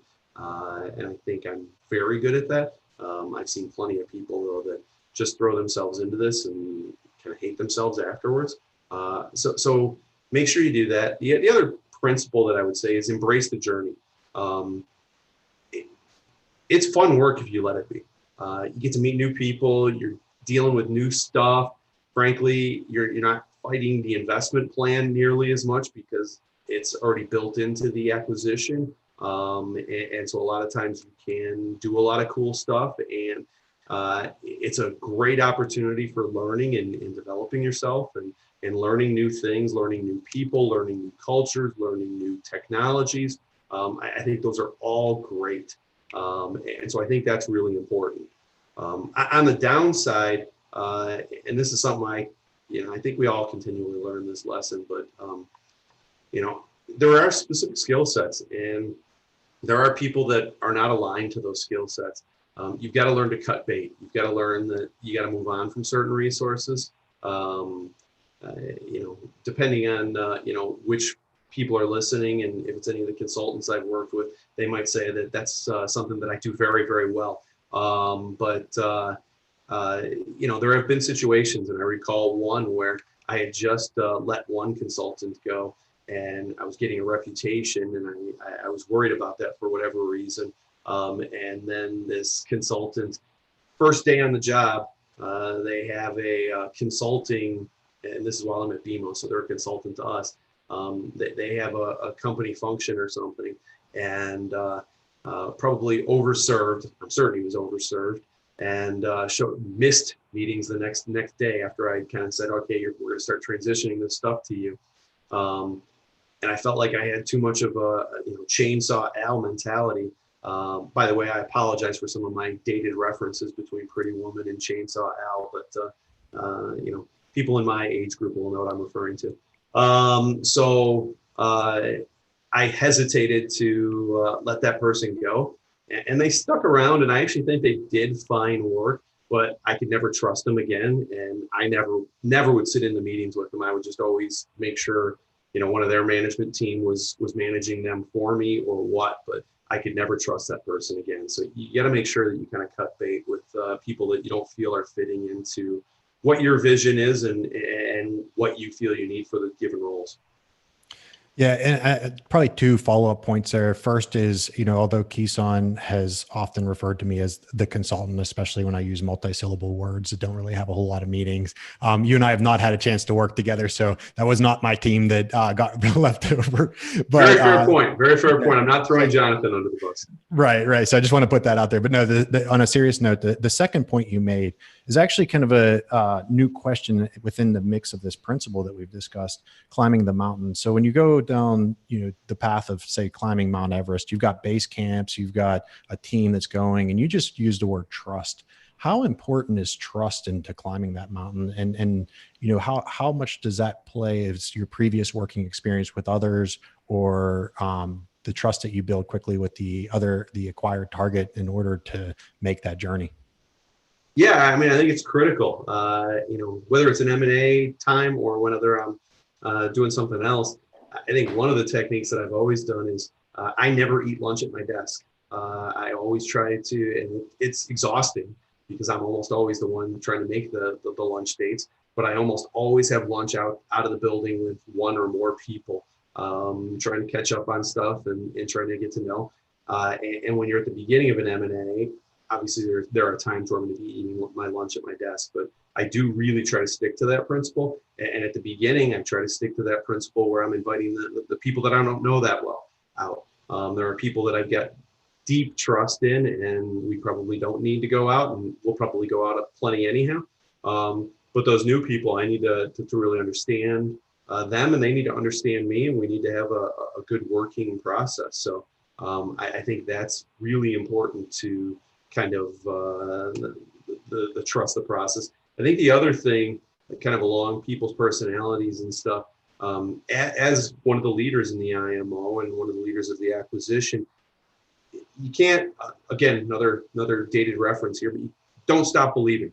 I think most people know that one though. But you know, there's got to be a positive influence in a person that always is saying, yes, we can. I don't care what it takes. We're going to make it. Because a lot of people can get down, and you've got to have those cheerleaders, those people that can pick people up and kind of push them. And that's certainly a role that I've played at times, probably to the point where there's probably some memes or some things people can make fun of me for. Yeah, and when you look at that climbing the mountain, you know, when you take the second part, which is the base camps of a mountain, right? And those are almost the milestones as you're moving up.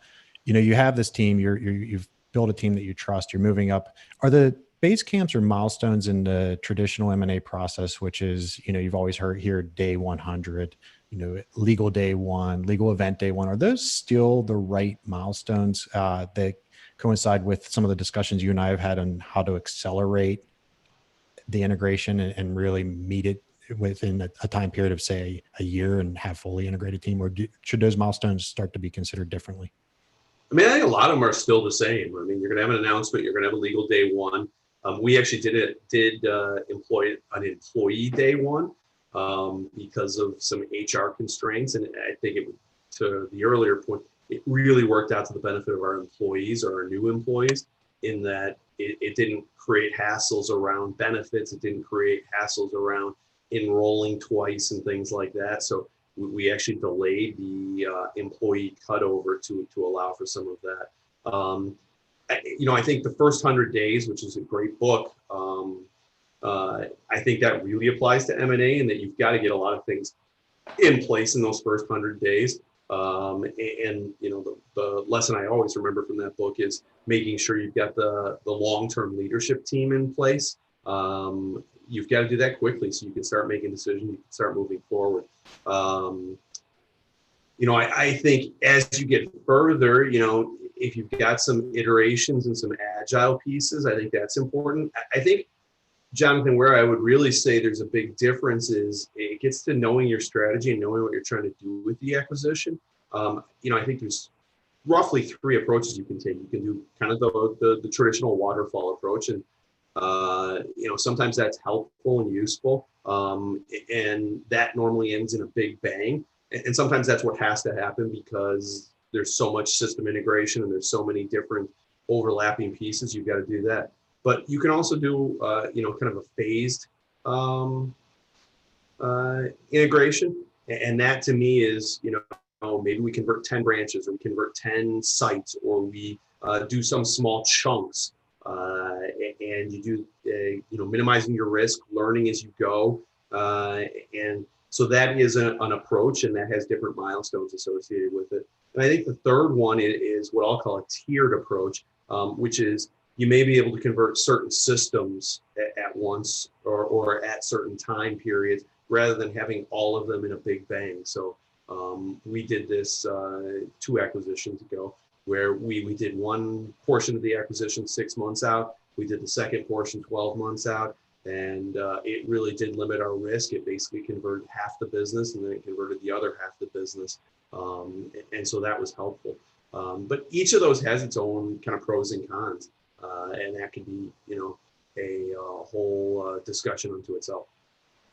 For sure. And that probably goes into the next 2 principles very well, because as you're trying to figure out what is the best integration strategy and the approach to each target, you've got 2 other things that are going against you. One is, you know, time, which speed is key. And then you also don't want to have analysis by paralysis. And so you don't want to delay. So you need to be able to move forward. How do those 2 principles play into your thoughts as you're going through a deal and either you're assessing it or you're moving into the integration? Yeah, so I like to run fast. not a runner, but I like to run fast. I guess I like to bike fast. I'm a biker. You know, you've got to go quick. One, you've made this deal for certain business strategy purposes, and you want to start getting the value. So you want to reap the value. But two, you know, it's human nature. I've found to want to delay and to think that, oh man, we can get this better and we can do this. Resist that temptation. You got to set a date. You got to go, and you got to go hard at that date. It reminds me of, you know, probably my favorite case from business school, but it was the CEO of Honda Motor Corp, and you know, he laid out ambitious goals to get into the U.S. and none of his direct reports, nobody at the company thought it was realistic. And I'm not comparing, you know, acquisitions necessarily to building a Goliath like Honda Motor Corp, but you know, he put it out there, and then you know, and a date that everybody thought was unrealistic, and then they achieved it. And you kind of saw that momentum building as they got towards that goal. The same can be true about acquisitions, because I guarantee you, when you lay out the date, I guarantee you 75% or more of the people are going to tell you, can't hit that date, we need to delay. You know, it's going to be a large number of the people are going to say, what are you thinking with that date? And stick to that date, stick to your guns. I mean, you can always delay, but don't delay until you absolutely have to. But that does get back to, that gets to point 5. Don't delay. It'll take you, you know, 3 to 6 months just to replan once you've got the delay, and then you've got to do whatever work you're delaying for. It is too difficult. It's too challenging. Obviously, there are going to be certain situations where you're going to have to delay, but if at all possible, go hard. Find a way to get through that. You know, I like movies. I've quoted a couple already, but there will be blood. There is always blood in these. There is always challenges, and you've got to be able to patch those up and move forward. And so being agile, being nimble, being you know, willing to kind of deal with that and know how to triage that. Problem solving is one of those skill sets I should have mentioned earlier, but you've got to have good problem solvers, people that are just going to figure things out regardless of what's going on. So those would be some of the concepts I'd have on those 2 points, Jonathan. Yeah, and you know, as you're talking through that, that might allow us to bring in the synergy plan a little bit into this part of the discussion, because you know, one of the areas, and I told you I've been always fascinated by, is how many people, whenever I'm on the ground talking about the integration, have no idea around what are the actual synergies or the deal rationale in the first place. And they've never read that investor presentation, which sits out there on some corp dev website, you know, for the company. And it always I always find that kind of interesting. But yet, you know, a lot of those synergies are really kind of upfront, and some of them are around getting quick wins in there and moving forward fast. And so, you know, is there a place around building that synergy plan that allows you to really trigger the speed and prevent you from delaying and create a sense of urgency in the organization? And would that be an effective tool for getting everybody moving in the same, I guess, direction? Yeah, I mean, I think it allows you to bring the entire organization into it, because this is going to be part of their plan and part of their process, and part of their kind of financial plan. And so when you talk about speed is key and do not delay, that applies to the synergies. You know, don't delay in putting them into the overall financial plan and the overall business plan. Make sure people understand that you're going to have to hit these numbers as well as kind of your normal run rate numbers. And this is why we've made this acquisition, and we think it has these synergies. And doing that as quickly as possible, I think is important. One, to kind of build the culture and say, this is part of us and this is part of our DNA. But two, to kind of keep everybody's feet to the fire and make sure that they understand we all have to kind of believe in these numbers. We all have to kind of live these numbers, and we all have to hit these goals. We're all in this boat together. So I think those are important pieces. And one of the reasons why you see a delay almost goes right into your principle 6, which is 80% is the right answer. You know, everybody wants to analyze, and there's so much access to data now that there's too much information and not enough knowledge. And, what's your view on, allowing yourself to get to the 80% and moving forward so that you don't delay? And how do you actually practically get everybody on that board and getting away from that over analysis? Okay, so I'll get to that in a second. I want to go back to our other point here because I see a question from, it looks like Quinn. And he's talking about, what's the plan for developing targets and tracking synergies over time. It is a dashboard. Those are probably a little bit, common and overused a little bit. But you got to be able to track that stuff. But I think the important piece there, Quinn, is integrating it into the business dashboard. You should have a standalone dashboard so you can understand the acquisition deal and the acquisition value, but it's got to be integrated into the business level dashboard as well, and kind of move that forward so that it's within their scorecard and they're being incented and they're being comped on that. To the 80% is the right answer. Everybody likes to overanalyze, and this is new stuff, so it's cool, and we want to take a look at it and all that. But go back to principle 4 and principle 5. Don't delay. Speed is key. You've got to have quick decision makers. You've got to have everybody at the table when you're making the decisions. Way too often we have to have 5 meetings in order to get the decision made. One, try and break down as much of the hierarchy as you can. Have quick decisions. That's part of why you select the team that you do. Have those people in place. That gets to that 100-day milestone, but have the long-term owners at the table so that we can make the decision quickly and move forward. But yeah, use the data, make the decision, and you're going to get some of them wrong. 80% doesn't mean I'm 100% confident on this decision.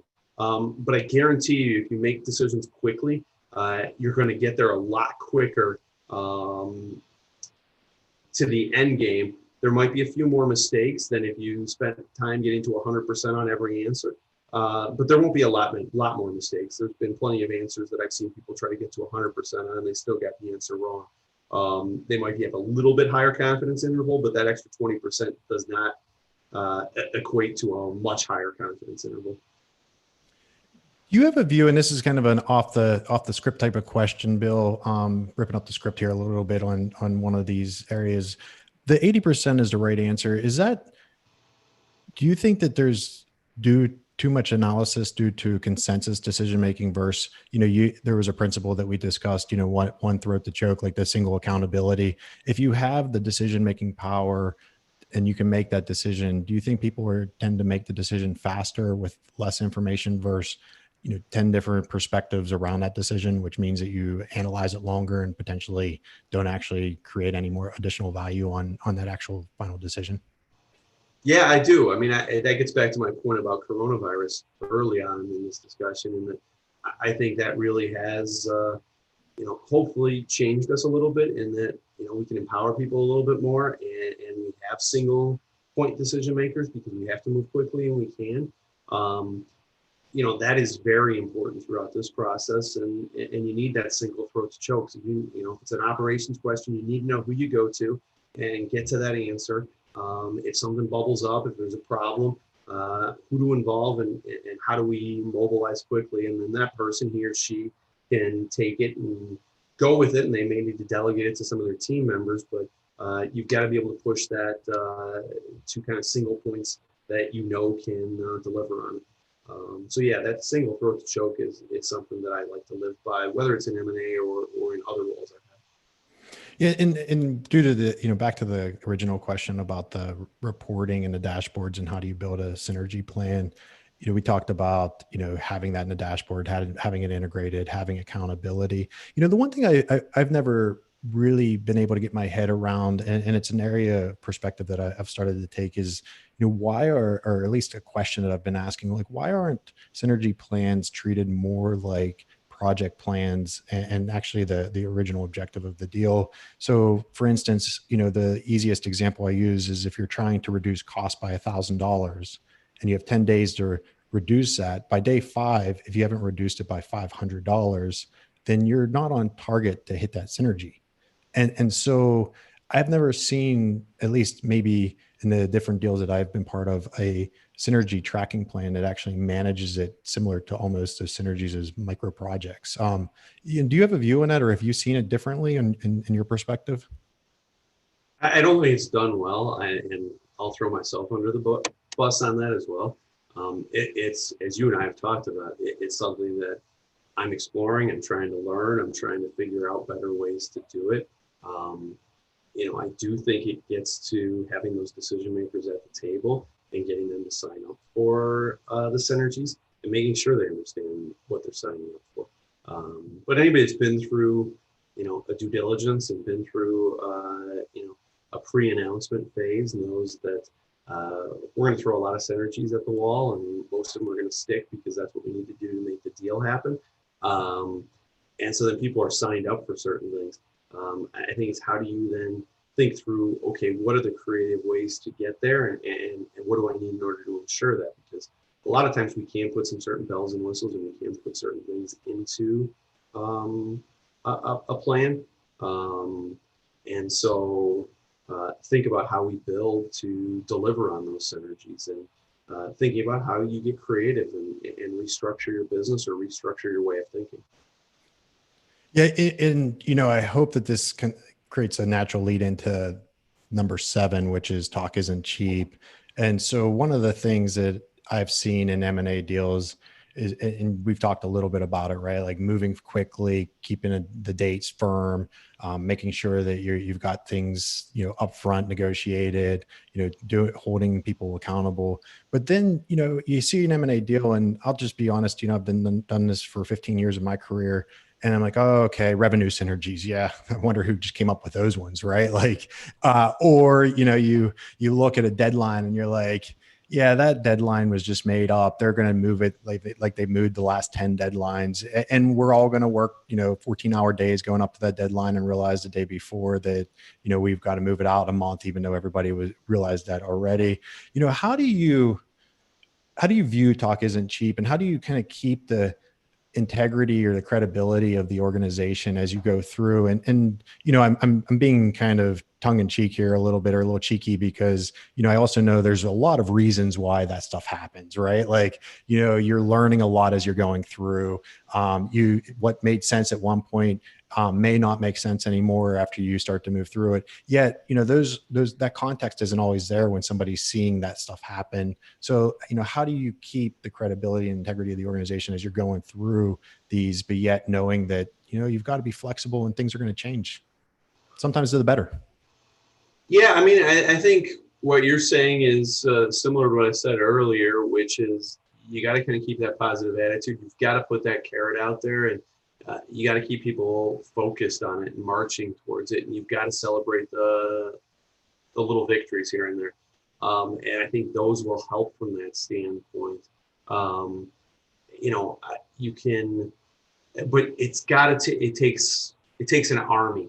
And that's where talk isn't cheap came from, is the change management and the communications and the, building the vision and getting people to buy into the vision and explaining all of that. It takes money. And often we forget about that. Often it's excluded from an acquisition budget, or it is minimized. But you've got to spend a lot of time on the communication, on the vision, on those pieces. I think the other thing I've really seen as successful is having that strong leader that's going to continue to run the business. And so if that's coming over from the other organization, or if it's somebody that you're deploying, it's got to be a strong leader that's out in front of people often. And really displays the confidence that we know we can do this. We know we can hit these numbers. We know it's daunting, but we have the right team and we can move this forward. And so I've seen that in both the good side and the bad side. But it's obviously much more easy when you've got somebody that's really aligned to what you're trying to do and really aligned to what your end goal is. And you really want to identify that person while you're in the due diligence phase. So you've got somebody that you can quickly deploy and can be there right from the start and is that mouthpiece. Yeah, and I've had a chance to speak to a lot of different corporate dev departments, and one of the things that I've really liked about our discussions is that you have to have a leader that has a lot of courage to say, like, this is where we're good and this is where we're not. And I've heard that in our discussions. I've always enjoyed those where you've been brutally honest, even on your own self, saying, hey, this is where I've learned some lessons. I might have went too hard here. And I think that authenticity is an important part of communication when you're going through an M&A cycle, because people don't expect things to go perfect. But when you look at somebody and you say, well, I expected the sky to be blue, but it's purple, and they keep saying it's purple with a straight face, you start to lose that kind of trust into everything else that they're saying as well. And I find, especially in today's environment, that authentic communication in today's world is going to be critical, if not one of the most important aspects of really kind of getting people on board, especially if you have a lot of remote culture starting to happen. Yeah, I mean, that the one leader that I'm thinking of that was basically perfect for the role, I think that was probably his biggest strength, was that he was highly authentic, and you could tell that as soon as he opened his mouth. Maybe part of that was his Texas drawl, but I'm not sure. I think it did help, but he was very genuine, very authentic, and that certainly does help. I think the other side of the talk isn't cheap, is even the authentic business leader and yourself as the IMO lead and others that are very close to this. You've got to have those people that you can trust, that you can go to outside of that close-knit circle, that you can say, does this smell right? Is this right? That maybe aren't as close, because often I've found I get too close to the detail and I skip 9 steps because I'm like, well, yeah, that's obvious. Well, it's obvious to me because I've gone through all those 9 steps. It's not very obvious to the person that this is happening to, or the person that we're asking to do this, because they can't make those same quantum leaps or even small leaps that I might be making, because I've been living and breathing this for 3 months, 6 months, 9 months, 12 months. And so making sure that you've got kind of those sanity points that can say, I don't even understand this, Bill. You're skipping a bunch of steps, or I don't understand how you got to this point. I think is really important, because I know that's an area where I have to check myself a lot. I tend to make a lot of those leaps, and people don't know how I got there. Yeah, and one final question for you as you're thinking through that context, as far as communicating and explaining and making sure that everybody's on the same page. How important do you believe, when it comes to the progress of integration and the overall synergy captures, is it to communicate that even outwardly, outside of the organization, publicly, and say, like, okay, you saw that investor deck, here's the synergies, here's the deal that we were planning to get. Did we really get that? If not, here's why. Is that something that you find organizations should be doing, are doing, or at least considering? Yeah, again, I've told you that the synergies is an area that I'd like to continue to enhance on. We clearly go through the lessons learned, and I think I know because we've had kind of consistent people in some of our acquisition roles over the last couple of acquisitions, it's helped a lot, because they have not only their tribal knowledge that they remember, but we do have lessons that they participated in and that they can utilize and leverage, and they understand what the context was and why we were thinking about those things. And so, I mean, that gets back to that pen is mightier than the sword. That's a different point on it, but once you're done, you need to document everything so that you can remember it. We're all getting older, myself certainly, but we've got to. You don't want to. You don't want to relive history. So document it, understand what those points are so you can dust it off. And it has saved me countless hours, countless days, countless weeks, because I've been able to kind of do some of that. I know 2 acquisitions ago, that was one of the kind of key things that we did was, we had documented everything from our prior acquisition, and being able to go in there and, quickly ramp up. I think I blew away some of the project sponsors and the acquisition sponsors, in that we had the IMO stood up probably in 24 hours because we had all the templates already ready. We had all the reporting that we wanted. And so we were able to go quick, and it was brilliant. And so I think establishing those frameworks right now, while you may have some downtime if you're running an IMO or if you have a role, or even if you're anticipating or hoping to run one of these, think about building some of that stuff ahead of time and structuring it and working with some of those other people that build your bench strength to give yourself a leg up and kind of push it forward. Great. Well, hey, Bill, I know we're almost at the top of the hour. There's a few questions, Kevin and Quinn, thank you. And I think there was a couple anonymous. Kison, I know we started a couple minutes late, but is there time to try to answer a few questions, or is this something we should try to do offline at some point? And, Bill, thank you so much for joining us. It's been fantastic having you. I think there's obviously a lot more to talk about here, so I'm not going to put any pressure on Kison, but I hope to see you two on a podcast later at some time as well. Yeah, we got 4 minutes for the next session to start. So yeah, I mean, I already touched on Quinn's question, and I think the other non-anonymous person said that they kind of answered it and it looked like that we had. I can probably do kind of a lightning round here. I have read through them. I just sort of passed that point, so I couldn't. As far as external advisors versus internal, I mean, never hire Jonathan or any consultants. I would stay away from them at all costs. But no, in all seriousness, you need the resources. You're going to have to hire people, but make sure your decision makers and your key people are internal people. I think that's the most important part. And then take as many internal people as you can because they've got great knowledge, but you have to hire people. And they're going to have specific domain expertise and understand where your gaps are and where your weaknesses are. And fill those gaps with the consultants and the contractors. As far as project managers versus integration leaders, I think they're two different skill sets, clearly, and that's what you're pointing out. I think the project managers are going to be necessary. The way the question's phrased a little bit is, I think it's a little derogatory towards project managers, but you need project managers. That's what keeps you on task. That's what helps deliver. The integration leaders are the people that are going to be those throats to choke. So I think they're roles that can work in parallel or work together. I don't look at it as an either or. And so those would be my quick responses to either of those. Jonathan, I don't know if you've got anything quick on those.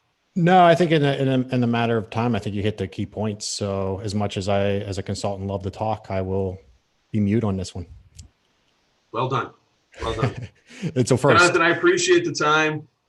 Kison, I appreciate being included, and hopefully this was helpful to everybody's day at M&A Science, and really appreciate everybody participating and joining today. Stay safe and healthy. Thanks, Jonathan. Thanks, Bill. Big round of applause.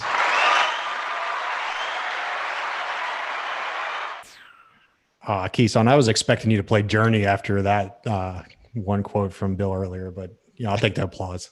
Next time. That would have been really impressive if you keep that up. Thank you. All right, guys, we'll get our next session ready.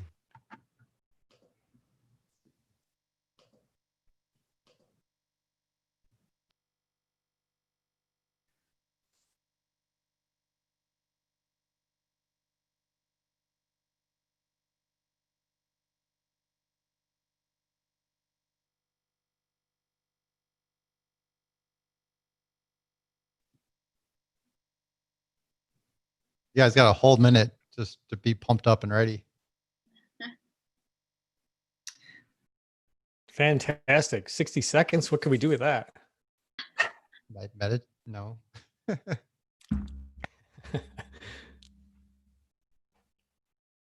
the last session of the day, huh, Kison? Very excited. You guys stick around for happy hour? Absolutely. You got to see the opener. At least make sure you see the opener.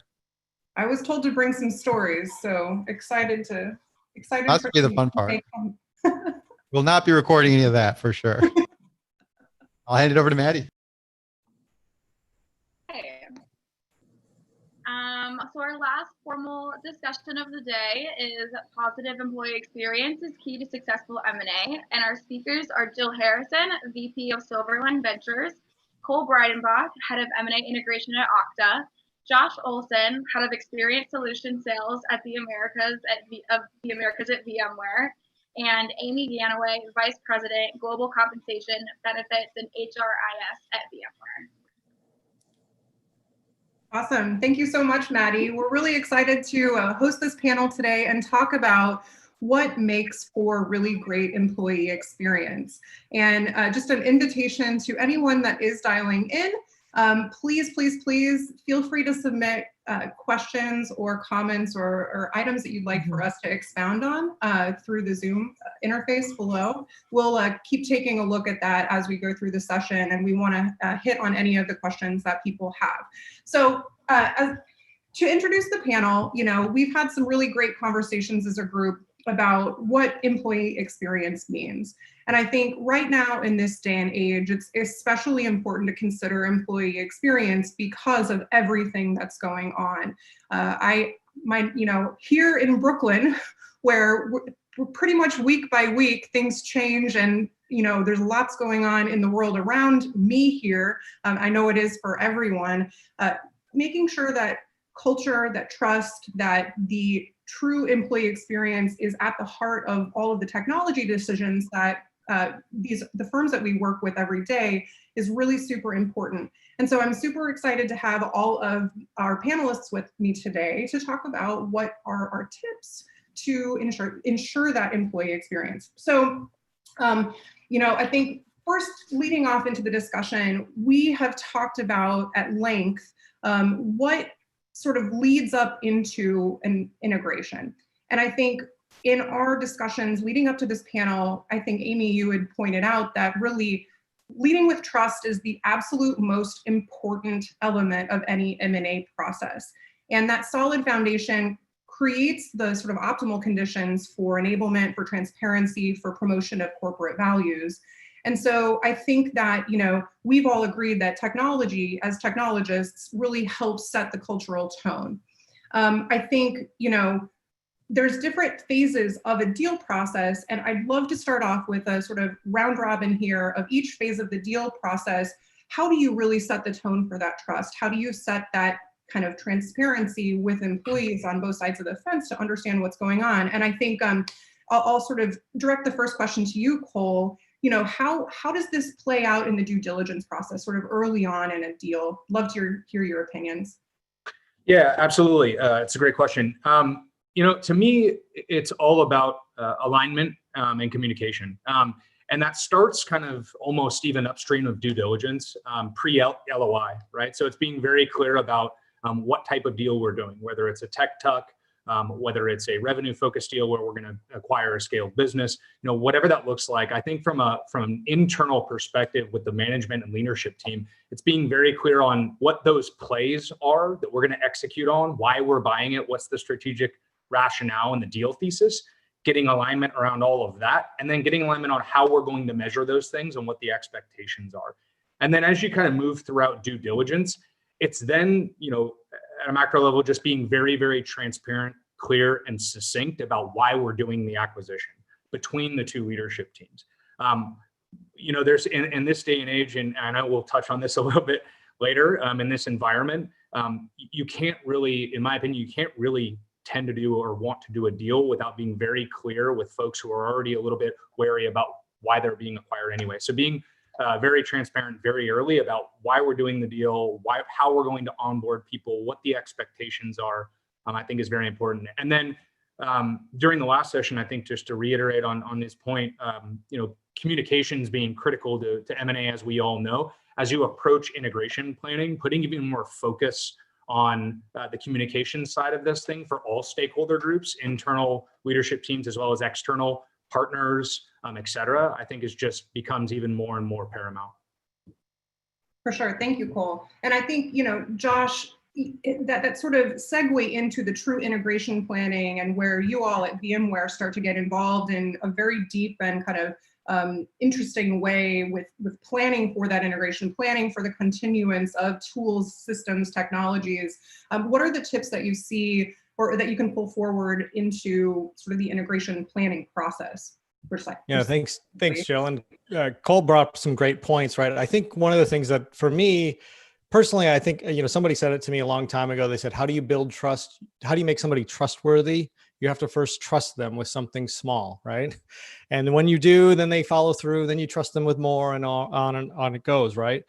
And when you start to think about this from a technology perspective, Cole mentioned certain things like, you want to be able to understand the process of what's happening, right? You want to build transparency on what's happening across the events. And so giving them notifications in a secured kind of, you want the security and the kind of digital wrapper, if you will, around this consumption layer. So if I had this conduit, this digital workspace where I can now give this to you prior to the deal actually closing, but I can have a certain information, obviously vetted with lawyers appropriately, but like I can give certain information to you as an employee saying, this is what to expect. This is the next stage in the process.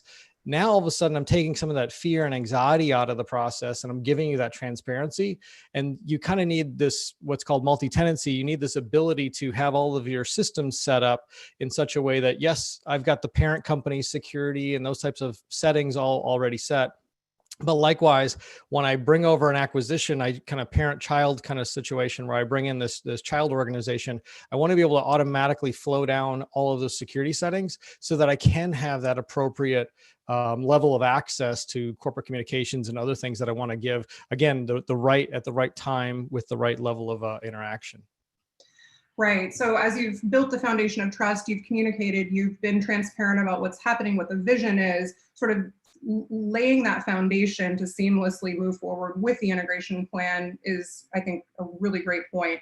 And Amy, I know you have a very specific lens through which you see the integration and the onboarding process happen. And I'd love for you to kind of talk us through what are the best tips that companies can think about, as that integration plan moves to action. Sure. So I think there are a few ways you can lay the foundation in advance of a deal closing. And one is by being very transparent about what will happen with people's pay and their benefits. Because if you can't assure them what's happening there, then it's almost a non-starter to get them focused in thinking about any of the business activities that you need them to be able to engage in. So ideally, if systems are set up so that you can get them offer letters, information about benefits, Zoom meetings about benefits, all in advance, then that kind of is taken off the table, and they get to see first how you treat employees, how you care about them, and then you can kind of calm everyone's nerves. And if, depending on how you have your technology set up, if you can give them access to some systems that are appropriate for pre-hires, and then that's great. And then you have it ready to go where when the deal actually closes and it's appropriate legally for them to access systems, that's all queued up based on what they should have access to. And so they see that you're trusting them with access to content on the internet or whatever it might be that they need to do to start integrating their work. And so I think the more you can be transparent and the more you can give access as appropriate early, the better you are on a path to integrate company product and all the strategic reasons that you're executing on that integration. Awesome. And I know we're going to talk a little bit about some specific tools and some specific technologies that people are using, especially now under COVID, to do a lot of that onboarding. So we'll save a bit of that discussion for the kind of tail end of this conversation, but that was awesome. So, laying that foundation of trust, certainly the important first step.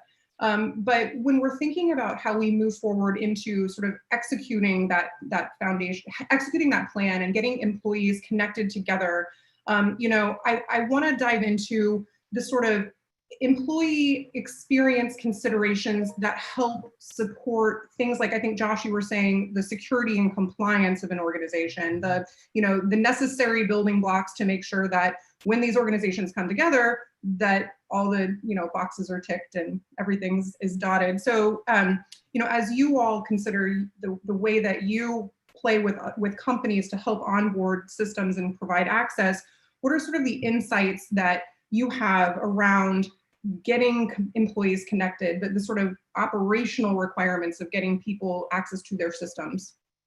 Yeah, well, I start with a bit of a like a framework to think about the planning of it. Mm-hmm. And the reason why I'm doing this is because employee experience is so much bigger than just technology, but it's technology enables so much of it, right? And so now when you start to think about it, you got to kind of put the framework on it, things like the macro, the micro, and the nano. And what I mean by that is from a macro perspective, these are global things. Obviously, COVID-19, GDPR regulations affecting every company that's out there, all of those types of things from a global perspective. The micro is going to be the organization or the company itself and how it's responding to that kind of, and also then there's the nano level where what's it like for me, the individual contributor, or what I'm doing for this role and this job, what's it like? And how does it change because of COVID-19? How's everything change? Why is that important? Well, now all of a sudden, all the communications that you were planning to get to me, I've spoken with organizations in large distribution companies, for example, and I said, how do you speak to all your package handlers? And they said, well, we put a poster up in the break room. I said, how many people are seeing that now? Right. And so it's kind of like those kind of considerations. When you kind of think through that, you start to really do a couple of great things, which is, I call it software defined experiences, where if I can software define a process, now all of a sudden I can track it and I can make it better. And I'm also agile enough where I can actually change it on the fly as the company gets better. And so especially you're starting to think of these integrations, if I have that foundation of intrinsic security, so we have different things like Carbon Black and other things where we've integrated it throughout what's going on in the data center out to all the way to the endpoints and what's in all the cloud applications that you might leverage. That level of security is baked in. Likewise, we have the privacy baked in, that privacy framework across all of your applications that you're willing to use it on your bring your own device, maybe your phone or tablet or something like that, as well as your corporate devices, PCs and Macs and everything. Now, all of a sudden, that digital workspace isn't assigned to a particular device, that if it breaks, now what do I do? Or if it's at the office and I have to be sent home, what do I do? Instead, it's assigned to you. So now all of a sudden you can be transformative on how you get those communications out to everybody in a moment's notice because there's a hurricane rolling through or wherever it happens to be. Great. So at that sort of macro level, you're sort of planning for the framework of how you're going to communicate, how you're going to get people connected. But I think, from your perspective, Cole, I'd love to shift into helping employees get connected to the day-to-day tool sets that they use. And I know you all at Okta have a really specific point of view about kind of auditing those systems, making sure that, employees can really get connected to where they're used to doing work. So I'd love to hear some tips from you too. Yeah, absolutely. I mean, there's kind of the Okta side in the way that we provide an actual solution for M&A practitioners by giving day one access to acquired employees to the services and the applications they need day one to do their jobs and be productive. Obviously, as a byproduct of M&A, that's extremely important given the synergies of the deal. I think to back up though, I mean, just given the current environment and the way things have evolved in today's world, I imagine that the due diligence part of those tools is going to be even more critical, right? So, maybe before there had been some back office cost saving synergies where we said, hey, we're acquiring company A and they use, Microsoft Teams or they use X, Y, and Z tool. We're just going to cut those off and convert them over to whatever tools we use. There's a totally different consideration and a step back I think we all have to take as integration leaders to say, well, wait a minute. Obviously, in today's world, everybody's kind of working remotely, and those collaboration tools are now interwoven into company culture and how we all work remotely, right? Mm-hmm. And so does it make more sense from an ROI or a business case perspective to allow, if that team's more effective on their own collaboration tool, and it's a small subset of people, for day one, for that, let's just say it's an R&D team, right? Is it worth it to really get rid of whatever tool they're using that they're really effective at and shake the rock the boat even more than they are just by being acquired, right? So, I mean, I think just focusing more on those collaboration tools and the way they're getting their work done today culturally is really important. And then just the consideration on getting people access securely to the applications and services they need. I mean, it's part of really the business case and a lot of the reason that many of our customers, global customers, purchase Okta, right? It's a lot of our largest customers are serial acquirers, and when they do that, there's a lot of complexity with multiple domains and multiple, employee kind of IUDs and their email addresses. So providing a meta layer or an identity and access solution, Okta's Identity Cloud, to allow us to really drop an AD agent on top of their domain. You know, I'm now solutioning here and making it sound a lot simpler than it is. It's not that simple, but I'd like to think it is. And giving those employees access to whatever subset of applications they need just makes things much easier and really provides a seamless onboarding experience. I mean, along with many of our customers who also kind of leverage VMware as a joint integration in their device trust platform. So really having those security policies that I think Josh was, so really having that kind of moving towards that zero trust kind of framework as you kind of integrate the companies, I think is a really powerful message. Right. I like that idea there, Cole, that, you know, again, if you're solving for the sort of infrastructure in which everyone can securely and compliantly interface, and then you're sort of planning and doing that audit of systems to understand who uses what typically and where can you achieve sort of synergies. You know, Amy, I know you have a really specific point of view. You mentioned earlier about sort of onboarding and giving new employees sort of access to either pre-onboard systems or so forth. I think nothing sort of is a substitute for asking people what they like to use and how they like to work, right? I mean, you've been an advocate for just surveying directly. So how can we engage people to get a, you know, really good sense of what's going to work and what's not going to work pre and post? Right. And Cole's comments really resonated with me, that you don't want to rock the boat over maybe a small thing where you could get some savings right away and say, we're going to consolidate on the same collaboration tool. I think it's important in some cases to move slowly. So areas that might not matter, consolidate your HR systems.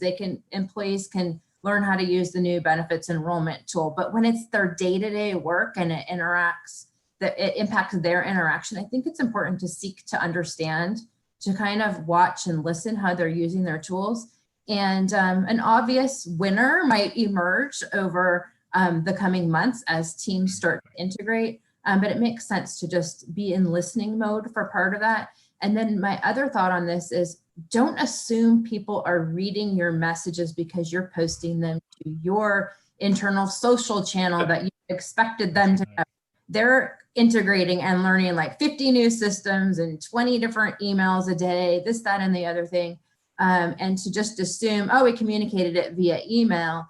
Yeah, we've made that mistake and we've realized, oh, what we needed to do was to understand they use X Slack channel. That's where they were used to hearing messages on benefits, or this is where they asked questions about their stock. And so while it might not be efficient for the first few months or first year, it makes sense to meet them where they are, even if it's copying and pasting similar messages or having a team member for whatever appropriate initiative, whether it's IT technology or HR or benefits, that they're there meeting them where they are and give people that transition path, and just understanding that they're going through a lot's coming at them. And if you have an important message, don't just do it the way you have on autopilot because it's efficient, because then you miss the whole point sometimes. I think that's a great point. And, you know, it's also, I love the idea that really listening to folks will help ease the burden of the anxiety, because I know for us at Silverline, if you took away our Slack channels with the animated GIFs, I don't know what we would do. Simple things, but they are these, you know, it goes to this whole idea of collaboration tools. The way that we work together really kind of shapes our culture, and, you know, it's sort of a self-fulfilling cycle. So I'm curious if any of you just have general comments on what you've seen with other companies that have either joined your firms or, you know, you've been instrumental in the deals with. Like, what are the ways that M&A practitioners can think about what even collaboration tools say about an organization? I think one of the things to think about, Jill, is just how you get access to those collaboration tools. So some of the, and tools in general, right? Because one of the things that we did with our Workspace ONE hub, we have the ability to unify it all. So when we did acquisition a while back of another company, they had a different sales process. So their sales force was set up a different way than the core system was, all those things, right? And what we simply did is gave them access securely in this unified way, so they could very quickly gain access to the actual systems and know what the heck everybody was talking about. And then when the notifications came out and the emails and the Slack channels and everything else, they go, oh, that's what they're talking about. that's where I need to take action, is in that tool, not this one. But it was all unified and easy enough for them to be able to move back and forth. And your point is, somebody said earlier, you have the ability then to sunset those old applications, but the user experience is like, I've always gone to the same area. I've got single sign-on to everything I need to do. I'm just effective and efficient from the worker's perspective. And I think that that's a good point that Amy brought up too, where sometimes we give so much focus to the shared services group. Make that team as efficient as possible and just wring out any other excess, right? Which I get, but the problem is sometimes you're doing that at the detriment of the broader workforce, right? And you got to kind of balance that to go, okay, how do we unify the things we can and allow for the difference, right? And celebrate the difference where you can as well, right? And be able to bring it all together collaboratively. Great. Yeah, and the one thing I would add on is that while technology is great, Slack channels, Teams, whatever it might be, to not lose sight of that human interaction, you know, and 6 months ago, I would have said, oh, if there's someone that's really active on Slack and maybe they're stirring up a little bit of drama, or there's misunderstandings, conspiracy theories about what the company's plan is to do with their team, you know, try to have a one-on-one meeting in person, or fly an executive or fly the right leader out to that location. And of course, you know, we're in different times now, but I think the principle still applies, that get that one-on-one Zoom meeting, that face-to-face, get to know them as a person, dig a little bit deeper to understand what their challenges are, or what maybe the perceptions or misperceptions are.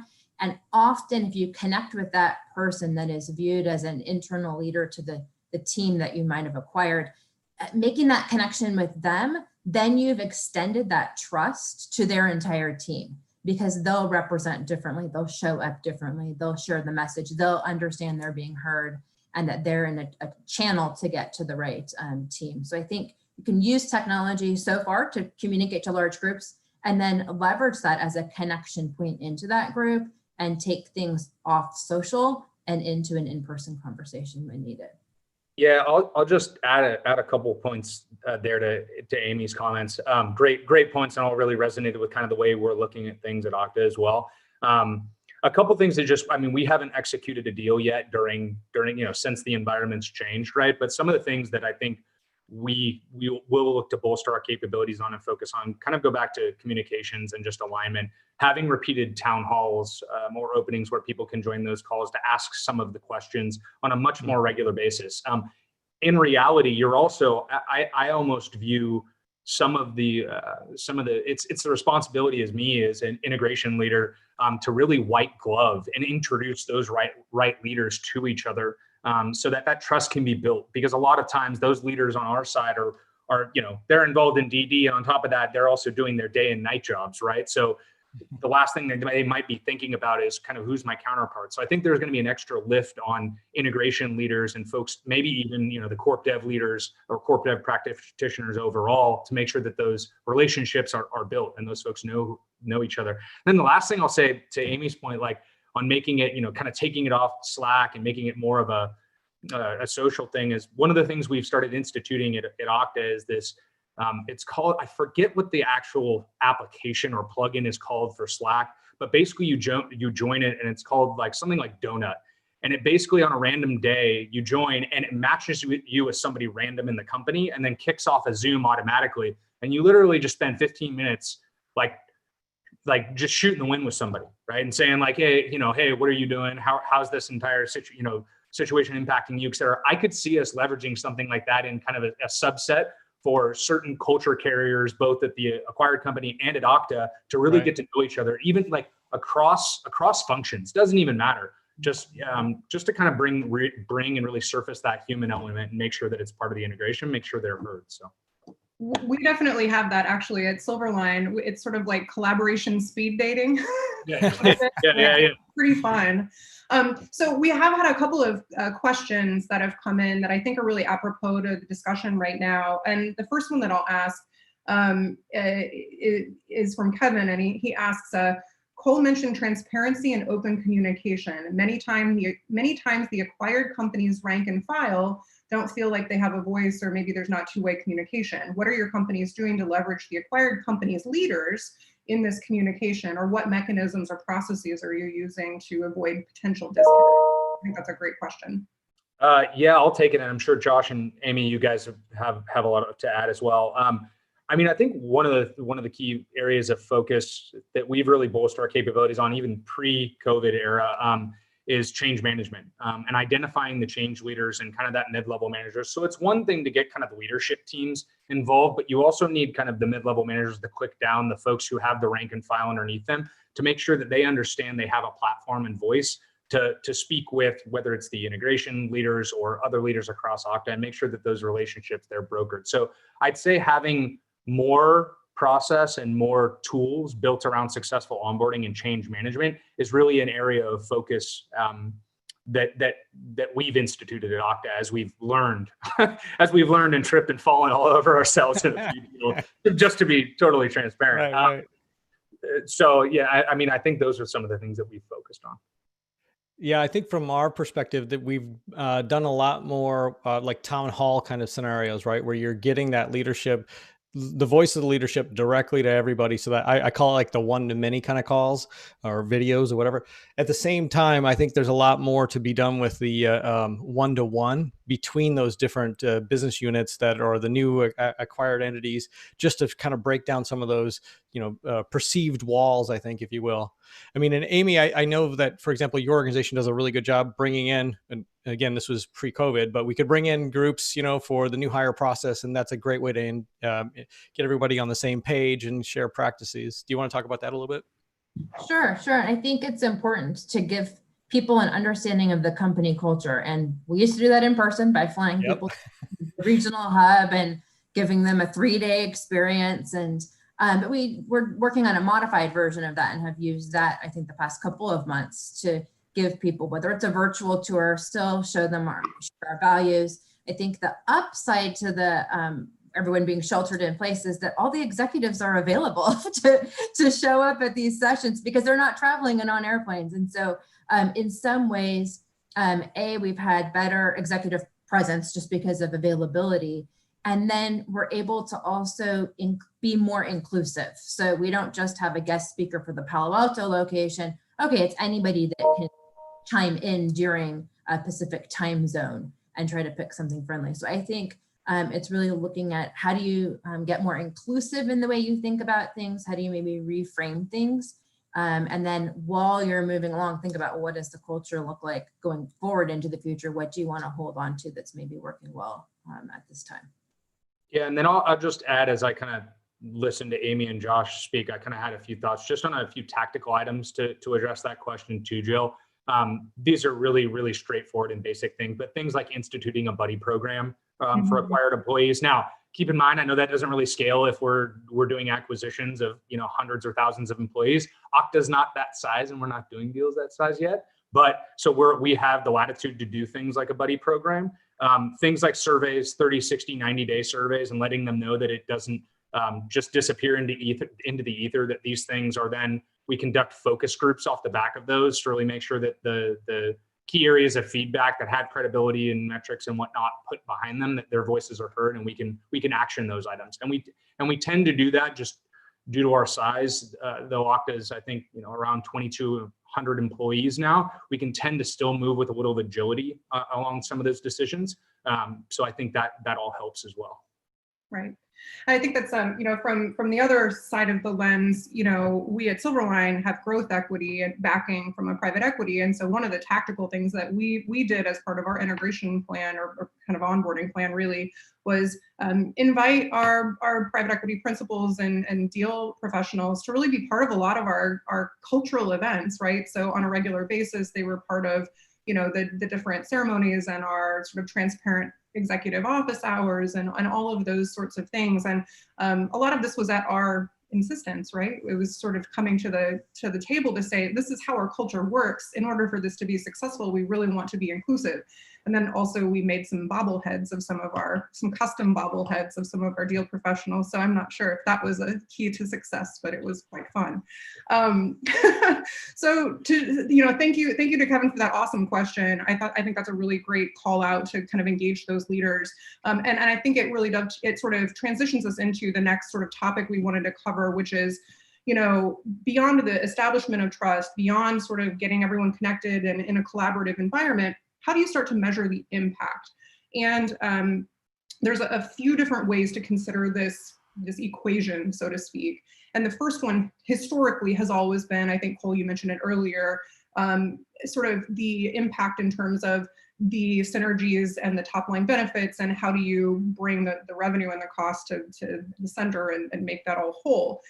I think that actually another question that came in that is really apropos for considering this first part of measuring impact is from Melissa, and she wrote in and asked, when reviewing the list of all vendors and systems, which ultimately make up that sort of cost basis, who were the people involved in making that decision? How do you balance the costs with maintaining business as usual? And what is the typical best practice timeline for integrating the majority of the tools? So I think I'll defer to Melissa's question because I think it's so fantastic to kind of help us think about how do you create that inventory and where do you recognize the benefits of it? I don't know if Cole, you want to take that to start, or if anyone wants to jump in. Yeah, that one's pretty meaty. That's got a lot to it. Right. Where do I start? I mean, yeah, obviously it's coming out of due diligence. We get the audit of the systems that they have in place, and we also get, kind of the list of vendors that they've got. And so I think depending on kind of, it's all about marrying the roadmap on what you do to with those systems and how and when you integrate those systems to the deal thesis and how you're going to go to market. I mean, I think one of the things that we found is depending on the deal type and what you're doing, you want to make sure that you're very crystal clear on the go-to-market plans and how you're going to measure success in each one of those areas, and then marrying the underlying kind of whether it's quote to cash and or collaboration tools and systems to that plan. And then I think it's probably taking a look at, specifically to the point around kind of the cost benefit analysis and who's part of those conversations. I think initially it's usually the internal team as we're doing integration planning. It depends on what you're looking at. If you're looking at kind of those more quote to cash transactional systems from front office booking a deal, CRM, all the way to RevRec and whatever you have in place to pull all of those and recognize whatever your ERP is. That might be a different group of people versus kind of more of the collaboration tools, which might include our HR practitioners and business partners, right? So it's not one size fits all. Luckily in our quote to cash, which is where you get a lot of those systems items that surface. I'll use an example. We acquired a company a while back where during that kind of quote to cash cycle we ran with the team, which almost every function is represented in that. I mean, go to market, all of our ops, sales ops and business ops, legal, obviously IT, business systems, et cetera, and our revenue team. One of the things that popped up was the customers that are going to come through, we're going to EOL the product in a year, but that amount of revenue that's going to come in within the year is material. So we want to make sure we take care of those customers. So the business case and that decision making, which one of our leaders of support was there, we wanted to make sure that we took care of those customers and we didn't rock the boat again with the company who we're bringing over and their support folks. So we just made sure that we looked at the cost of the contract for that support service or platform they were using, which was different from the one we use at Okta. And we said, well, the benefit of getting the revenue and making sure we have like happy customers via these support folks for a year is much higher than the cost to maintain it and keep it alive for a year or two. So let's just keep them, again, make sure that the support representatives can be effective, continue to support the customers in the same way they have been and provide that level of support and transition. And then we won't impact the material revenue that's coming over as part of the deal. So that was kind of, quick anecdote to run you through how we went through that. But it's usually a representative for each function, and we go through an audit of systems and discuss the best path forward. I think there's a thing that we can add too, where not every company has like all SaaS-based applications. So a lot of them still have some legacy applications. And some of the stuff that just anybody out there, that if you're thinking about doing acquisitions of existing companies with data centers, the vast majority of the data centers out there are leveraging virtual machines in some way. So what that means is you may not think about it as M&A practitioners right off the bat, but when I think about it, I'm like, okay, well, great. You have this ability now to basically turn on this digital wrapper that you have around all your applications and data in those data centers and lift and shift those to clouds and get those moving to that flexible, scalable architecture right away.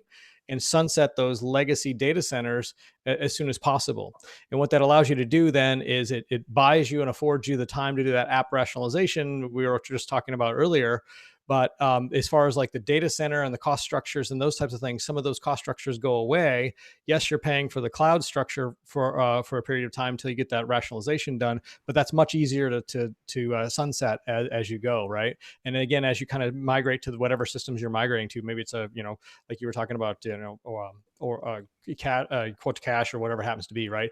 As you kind of go through those kind of systems.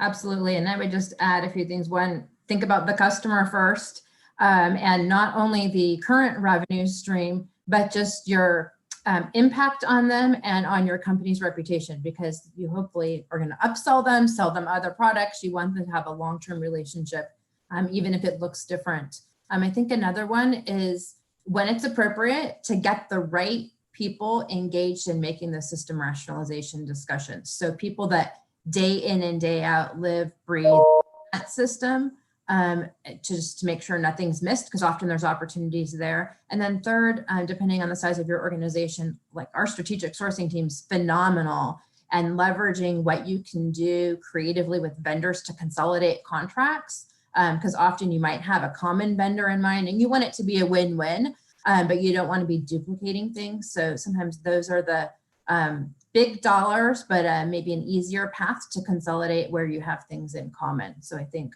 it's a hybrid, thinking about the customers, but then going after those things that are big dollars, and you maybe already have a really good partnership with the vendor. Yeah, I think that's a great point, because you get like when you think about like brand experience, you have the customer lifetime value and you have the employee lifetime value, and you're trying to balance all of that. I think that's exactly what kind of Amy was talking about there. And then on top of that, then you kind of balance all that with the cost structures and assumptions you're putting into the synergies and the timeframes you're trying to achieve those. And I think if you can kind of go into it with eyes open on what you're trying to do with the customer side, then all of a sudden you get realistic timeframes on when you're going to sunset different things, and your expectations are in line. Great. So we talked about sort of the cost savings, the vendor contract savings, the potential top line benefits, and the quote to cash sort of synergies. We've added in the sort of client experience or the customer satisfaction measurement of impact. There's another topic that I think you had raised, Amy, in our prep for this session, which is that of what is the employee satisfaction too? And I think that this is it's sort of a relatively new concept over the last 10 years or so. And I think that people understand intrinsically what this means, but I would love to hear any sort of thoughts and anecdotes about how you see people measure that specifically, because I know that different tools, different technologies give us the ability to keep a better pulse on where people's anxieties are, where people's satisfactions are. So any sort of thoughts on how to measure that effectively? Sure. I think a few things. One, it's important to really think about what the intention is behind the data collection and what you'll do with the data once you have it. And often, whether it's an acquired company or a specific business group that's going through change, the request is let's survey some more, let's get more data. Well, that's nice. But if you don't have an action plan and something to do with the data, you've wasted a ton of energy. So I think one of the practices we've used more so recently, so beyond tactical surveying, which I would say is, did you get your PC on time? How can we improve some of the logistics of the onboarding? But when you're thinking about culture and how people are feeling about the company, how they're integrating, is to use the similar surveying mechanism that you've been using for your broader company, and then cut the data so that you can compare and contrast different groups of people that were acquired. And this gets into what you want is like a confidential survey, but one that's not 100% anonymous. So you have a few people at your company that can then connect those data points and compare and contrast. It's really interesting. Some of the companies we've acquired score us higher on systems and processes than our employees that have been with us for a decade would necessarily score us. So it's like, wow, are we being too hard on ourselves, or where did they come from? So it helps you understand that maybe that's not the top thing to fix with them. What they need is help in how they're seeing our product roadmap and how that aligns. So really not making assumptions. And then when you cut the data, make sure you're controlling things for the level that someone's at, the location they're at, kind of some of those best practices, and be clear and transparent with the employees. Here's what we saw in the data. Based on this, this is the type of action planning we're planning to do. How does that sound? So check it. And again, triangulate all that data to make sure that you're not making assumptions just based on the survey at the first pass, but that you're looking a little bit deeper, and check before you jump into an action plan that might miss the mark. I think that's a great point. And I think you also made a great point in sort of stating that there's a pretty fine line between sort of surveying for surveying's purpose and surveying with intent. I would also like to maybe, I think someone had mentioned earlier that when you're considering the employee experience, when you're considering sort of this onboarding and all these new systems and sort of a new paradigm of working, there's also a lot of just general concern right now about employee surveillance, right? Especially right now with COVID and everybody sort of being in a work from home situation. We've all probably read like terrifying news stories coming across our LinkedIn feeds or otherwise about what's going on. So how do you strike that balance between, that proactive, empathetic, compassionate outreach and like nanny state? Any tips? I think that's a great question. So I see a lot of companies struggling with that. I mean, obviously you have the ability to do some amazing things. We've got this thing called intelligence, and we can do this really cool thing. So that way it knows, hey, your device is having a battery issue, or it's having some issue, or I saw that this application crashed. Let's give you a different way to consume that application so you can very quickly be effective again, right? That makes a ton of sense, and it's great. You can use the tech for good or for evil, is what I'm saying, right? And I think the importance is that data is, back to Amy's point, what's your intent? If your intent is to help people get it and you're transparent about it, people get it and they like it. The problem is when companies are out there, and some of them now are actually touting, there's software vendors out there that are actually saying, fantastic, we can know exactly how many times Amy clicked on this application. We know how many times Cole did this. I mean, oh my gosh, right? You're like, no, too much, right? And I think that's the point where you kind of over-rotated to go, do you really need to know how many times I clicked on, or I went into this particular application this way or whatever? I think that's kind of the balancing act companies are trying to figure out right now is, I want to know you're working when you're remote. And I feel like, well, why don't you just ask me? But, maybe I'm old school, but. Right. I think it's shifting the conversation to business outcomes and contributions. Maybe the tool you're measuring that in is whatever tool people are entering their goals in, or how they're measuring what leads they have or what they're putting into Salesforce, but moving the conversation around business activities, contributions, what people need to talk about in terms of their goals, project phases, and coach managers that it's not about certain hours of time. Sure, it's important to maybe have an agreement around, okay, what time zone are you working in these days, or what's the rhythm of our check-ins? But beyond that, really focusing the conversation on outcomes versus just hours worked, because what you're measuring is what you're going to amplify. And so if you're measuring contribution and business results, that's really what you want to amplify, not more hours of spinning or just sitting and having Zoom fatigue. Right. Well, and also, or contributing to the extreme market growth in the sale of RVs right now. I've heard that is quite a booming market right now as people realize they can do their work from anywhere, like truly anywhere. Right. Freeing.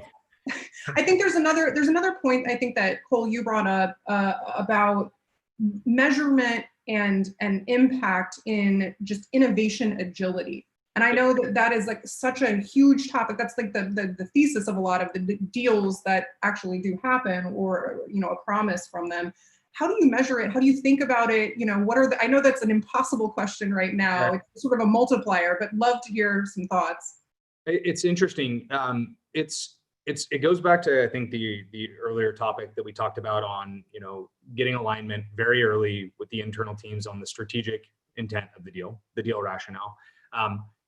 Is the deal going to be focused near term on revenue, and are there other things we're really, acquiring this company for?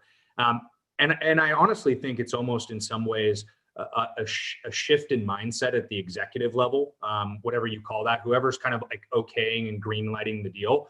They need to understand that it might not be focused like the intent of the deal might not be focused on the near-term revenue. Like that may be like a side benefit, but really like the deal thesis may be focused on those horizon 3 things that really open up new markets or propel a certain product set that we already have and accelerate the roadmap, and or the team that's augmenting something else opens up a completely different market segment for us. It's a shift from a lot of the ways I think even at Okta that we're trained to, and our leaders really look at things, which is, as we've gone through hypergrowth, a very operational lens on metrics and KPIs, and shifting that towards more of an innovation lens. And those things are much harder to measure. But as a few examples, things we've dug up as we kind of do, I listened to some of the folks, Devorah or earlier on, from Microsoft, talk about things they measure, the synergies. We look specifically at things like if it got us, there might be marketing metrics, there might be competitive metrics, there might be just unnatural or less operational, more kludgy or nebulous metrics that you may want to look at, but that up front in the deal, the entire executive team is really aligned around, so that you don't get 6 months down the pipe and all of a sudden somebody's just looking for wins and losses and or a revenue number, right? And they're saying this thing's a failure, right? It's being able to reference back to the strategic intent of the deal and say, hey, actually, you can't kill this thing because it didn't go right in 6 months to a year. This is a horizon 3 investment that we're making, and it's gonna make good. The hockey stick comes later, or whatever that is, right? So. Mm-hmm. Well, and I think what we are all kind of alluding to is sort of you're going up that Maslow's hierarchy of needs, right? To kind of ensure that the foundation is there, ensure the trust is there, ensure the employee experience is there, so that people can unlock new ideas, right? And I think the sort of final item in this sort of impact equation, perhaps, is how do you also connect the employees in an acquisition or in an integration effort to the culture and to the purpose of your organization, right? And thinking about that as sort of a holistic lens through which to look at the employee experience, to look at sort of that welcome to the family moment, I think is really important. And I know we're all a little biased here because we each have our own sort of foundations. I know VMware, you guys do a lot of hands-on consulting for organizations that need it as part of your pro bono efforts. Okta is part of Pledge 1%. I'd love any sort of thoughts and, commentary on now that, once systems are integrated, how do you get people sort of connected to purpose, connected to mission? How do you measure that? I think a big part of that is through a thoughtful onboarding process. So yes, take some elements that you use for your regular new hires, but first have a conversation about that content with some leaders or select people at the company that you're acquiring, and make sure that it resonates.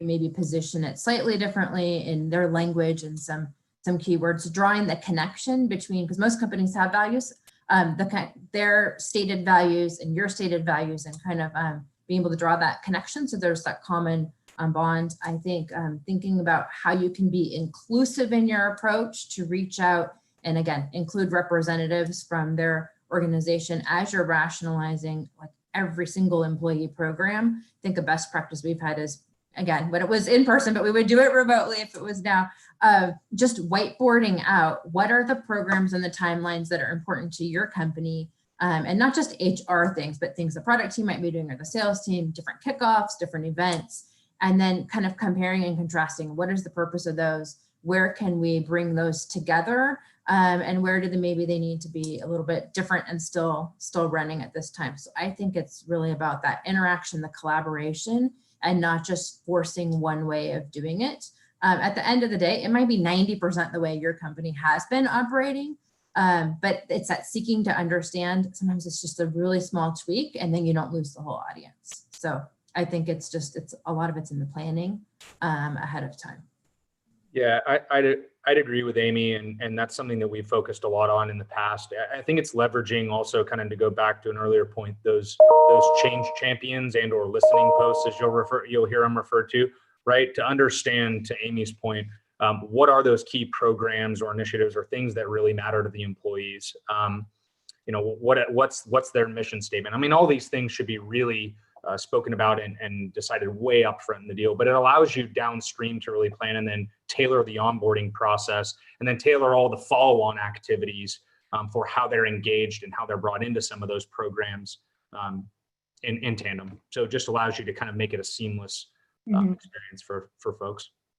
It's almost like the system of belonging is another consideration as part of that onboarding and integration process. How do I feel like I belong here? How do I feel like I'm connected?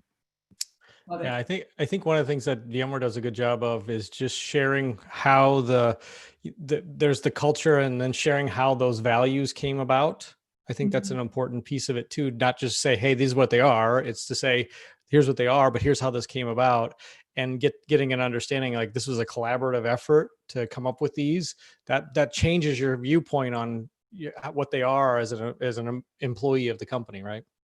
Sort of that oral history, so to speak. I'll just add to that, Josh. That's a great point. And one of the things that we've done on a smaller level is giving the acquired leadership and team a platform very early, multiple times, to tell their story, right? To tell where they came from, to literally speak live about their values and what matters to them a lot. And I think you find that, even as the acquiring company, our employees, if they were to put themselves in the acquired employee's shoes, they probably understand how uneasy and how many questions those folks have. So I think really having that empathy and exhibiting that and having that come from top down from leadership, and we care about their story. These are things like, I think that's extremely important. Great. Thank you all for that awesome commentary. So to shift gears as we approach the end of our session, I wanted to sort of do rapid fire here. What are the trends that you all think are going to sort of stick around after COVID? What are the tools that you see? What are the processes that have become fully digitized? What are the things that you've seen in the last few months that are going to stick around?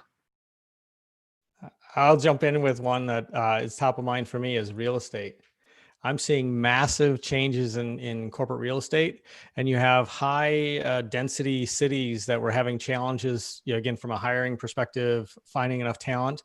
There's a great opportunity to tap into diversity of talents, just globally, geographically, and all of that, but also, well, from a real estate perspective, there's a massive amount of corporate real estate that I saw something the other day, which kind of blew my mind, but it's a great idea.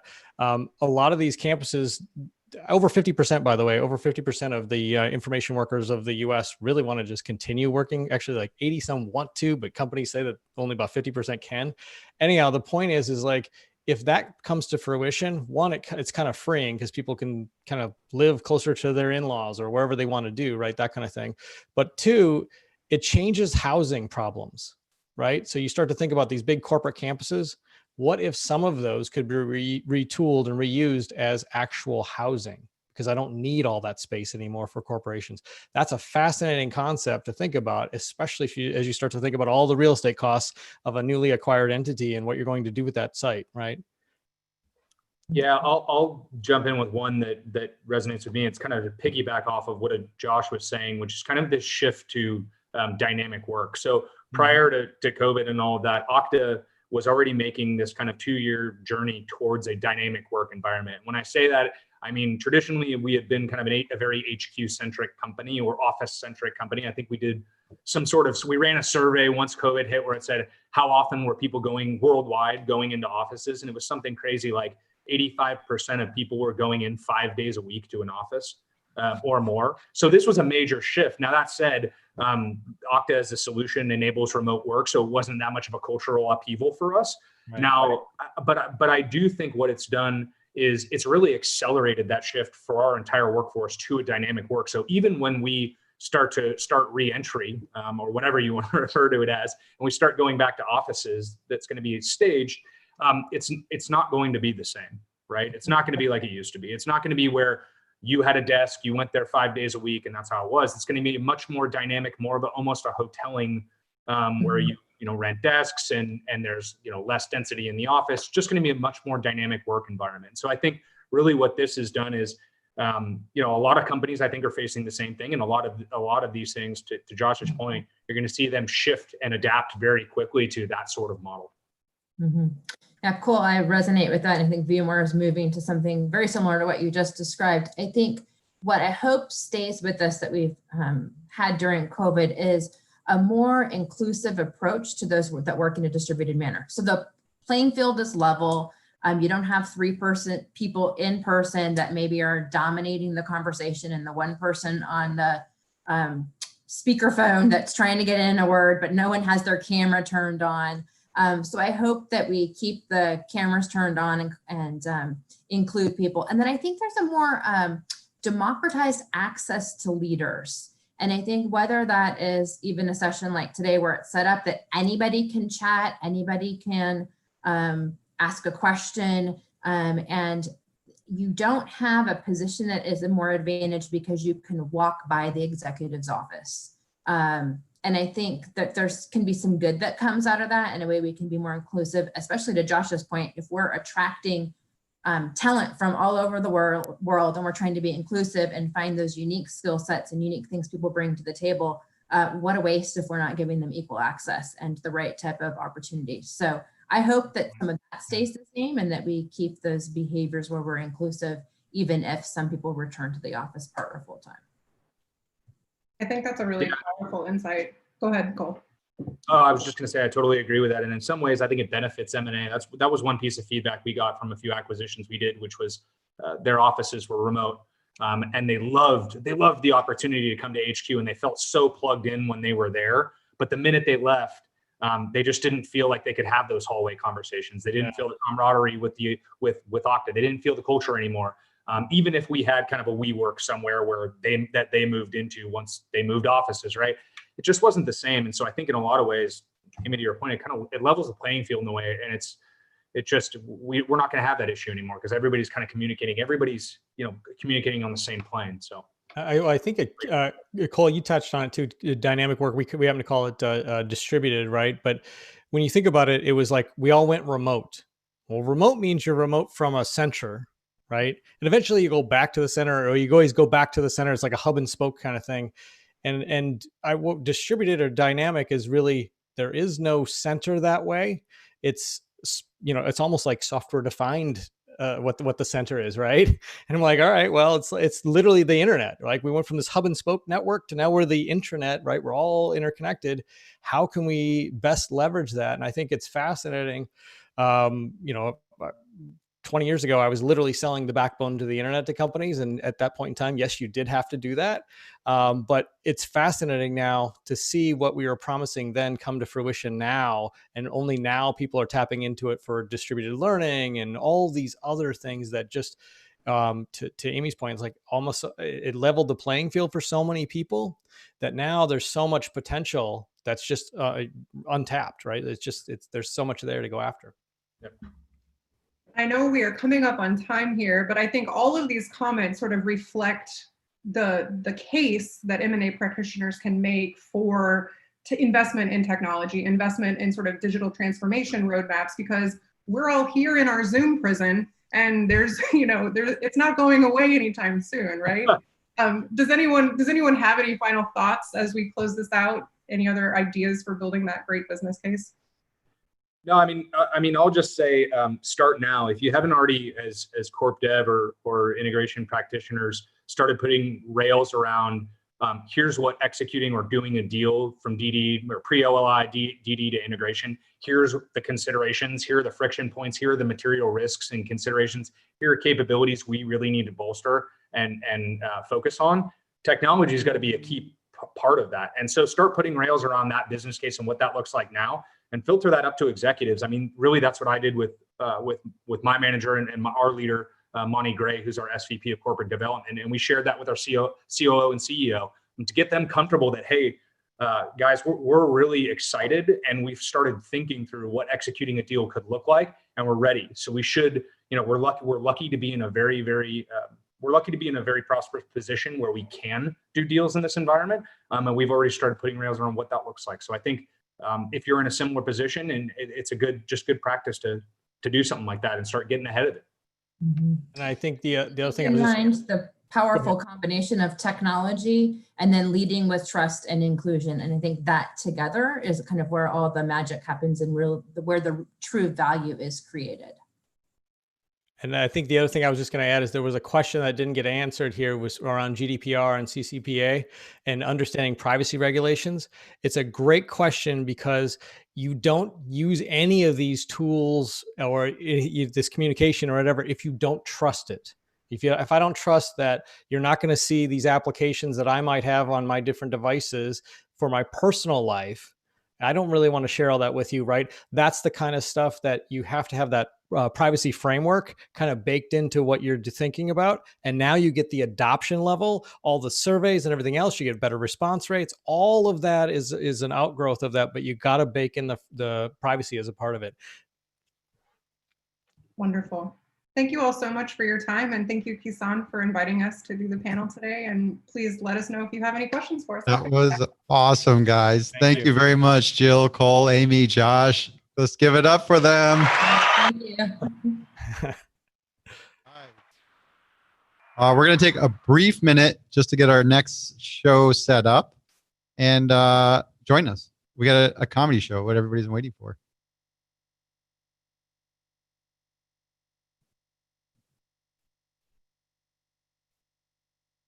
Daddy.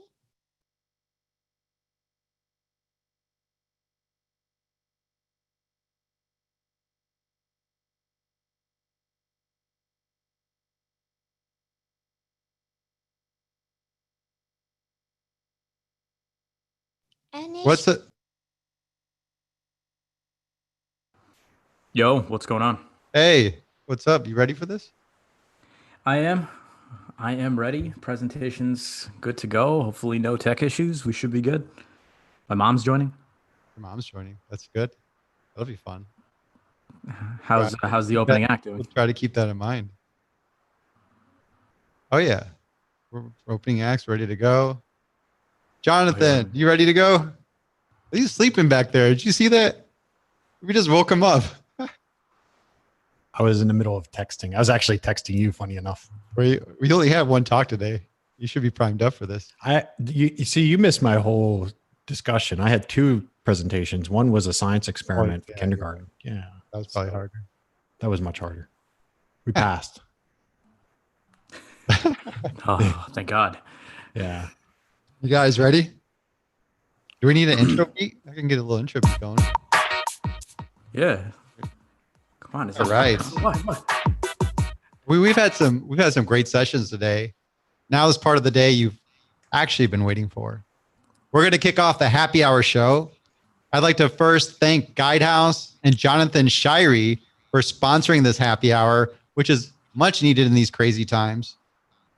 We'll have our opening act. What's that? The consultant. The consultant. Jonathan, the consultant.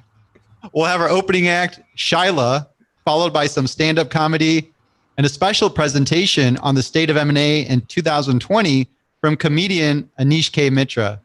We'll end with an off-the-record panel and town hall on M&A bloopers.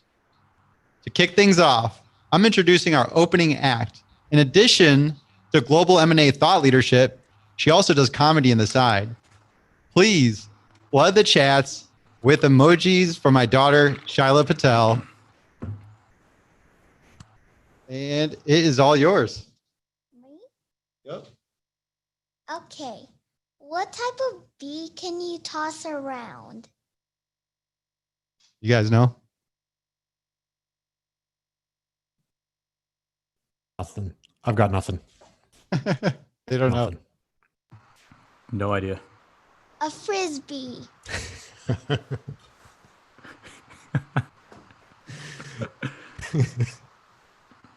Okay, next joke. What type of air is rich? I mean, you've got one consultant and one dropout banker, so I don't think we got the answer to this. Yeah, for sure. No idea. Don't know what it's like to be rich. A billionaire. Oh. There you go. There you go. Okay, last joke. What do you call a banker with no friends? A banker with what? What do you call a banker with no friends? Ooh. I'm afraid to try to come up with an answer. I like how the camera panned to me. No idea. Okay, it's a loner.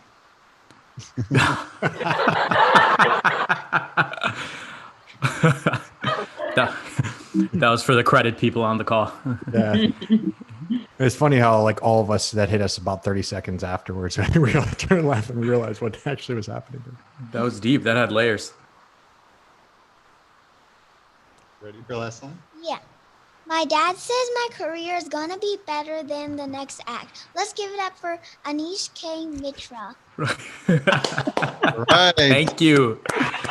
Thank you. What is gonna be better? Why are we using the future tense? I would rather be a seed investor in your daughter than majority owner in myself. I'm telling you, that's awesome. Big round of applause. Flood the chat. But welcome everybody. This looks awesome. We got 128 people on here. I've been working with Kison and Jonathan from Guidehouse for the past few weeks to put together some much needed entertainment for you guys. So obviously grab a drink, grab a bottle, finish up your drink, grab another one. This is going to be fun. Dialing in here from Los Angeles. I don't know where you guys are from. Hey Anish, real quick, do you prefer like a panel view or speaker view? I've never been at. That's why I love this Zoom format. All these choices. Give me, I don't know, just put me as a speaker, and then maybe if you want to highlight yourself and Jonathan, the consultant who will be joining us. Can't do any of these without a consultant, obviously, as you guys all know. But as long as everyone can see me and hear me, yell in the chat, yell in real life if you can't, obviously. I was gonna say I've invited the speaker, so if you want to have a little audience, feel free, guys. Keep your mics on. We'll give them a little background, sound. If there's anybody attendee that wants to sort of be part of it, kick your mics on, just use the raise a hand button. I'll go ahead and enable it. Just we want to have some fun, and I know how comedy goes. You got to have some feedback and get the energy going. So I want to make sure we can fuel you with some good energy. But if anyone in the audience wants to get a part of it, if the panelists, you already got the buttons. Go ahead, turn your mics on, turn your videos on, and let's keep it live. You want to do just speaker view? Let's do speaker view. That's fine. Yeah, for sure. Let's do it. Let's go live. Come on, this is M&A, right? This is the big leagues. I echo those. If you're not in a loud area, just put your mics on. Feel free to laugh, giggle, whatever you want. Like I always say, if it's funny, laugh. If it's not funny, laugh. Either way, it won't matter. But my name is Anish Mitra. I am a comedian, entertainer. I am an ex-banker. I used to work at Goldman Sachs for many years. I don't know if we have any fellow Goldmanites or other bankers on the call. Hopefully you're still out there doing your thing, slinging deals. But I moved to LA recently, so I'm dialing in from LA. If you're from, we got a DJ D Soul. Yup, he's out here. He's also living the artist life as well, just like me. We're two peas in the same pod here, the same hustle. But this is going to be really fun. I'm going to do 5 minutes of just, getting you guys warmed up, talking a little bit about me, and then the main event. And this is huge. This is huge. A lot of you signed up to join this conference to learn about what's happening in M&A and to maybe bring back some, one or two nuggets of insight back to your teams and try to have a great rest of the year. This is what you've been waiting for. Okay. We have some unbelievable insights that we're going to be talking about. We're going to be talking about diligence, integration, valuation in this age. And then we're going to end it off with some deals that we see on the horizon, and by see, we mean they're definitely happening. So, stay tuned. It's going to be a good time. If you guys are ready to get started, in the chat, just let me see some emojis, maybe a thumbs up, maybe even just a hi. Do your thing, unmute your mics if you want, and let's get started. It's like Kison and the M&A thought leader in the room. His daughter Shyla said, my name is Anish Mitra. I've been called many things in my life, many things that are not Anish. I've been called Anush by a lot of people, Anash. I had a boss once who called me Amit, which is just another Indian name. Weird part about it was he was also Indian too. which didn't really help. It wasn't Kison, by the way. It was someone else. I end up turning a lot of heads. I can see some confused faces when I tell people I'm Indian, because I don't really look Indian from what I've been told. My parents are from Calcutta, India. I don't know if we have anyone from Calcutta on the call. A lot of M&A going on in India, maybe, who knows? But I'm Indian, and every time I tell people that, I feel like I'm telling them I'm from Mars. I always get questions. I get a lot of follow-up questions like, oh, what part of India is Mexico in? Oh.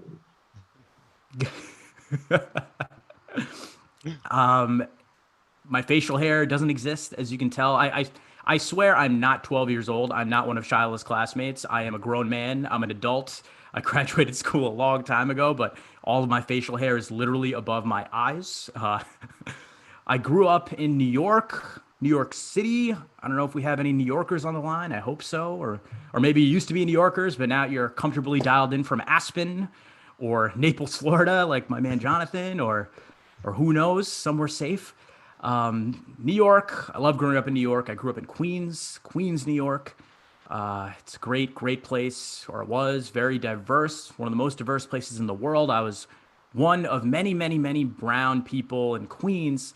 And then when I was 8 or 9 years old, probably close to Shiloh's age, my parents moved to the suburbs, and I became the only Hispanic in my community. It was crazy adjustment period. I loved school. I spent a lot of time in school. I ended up going to college. Ew.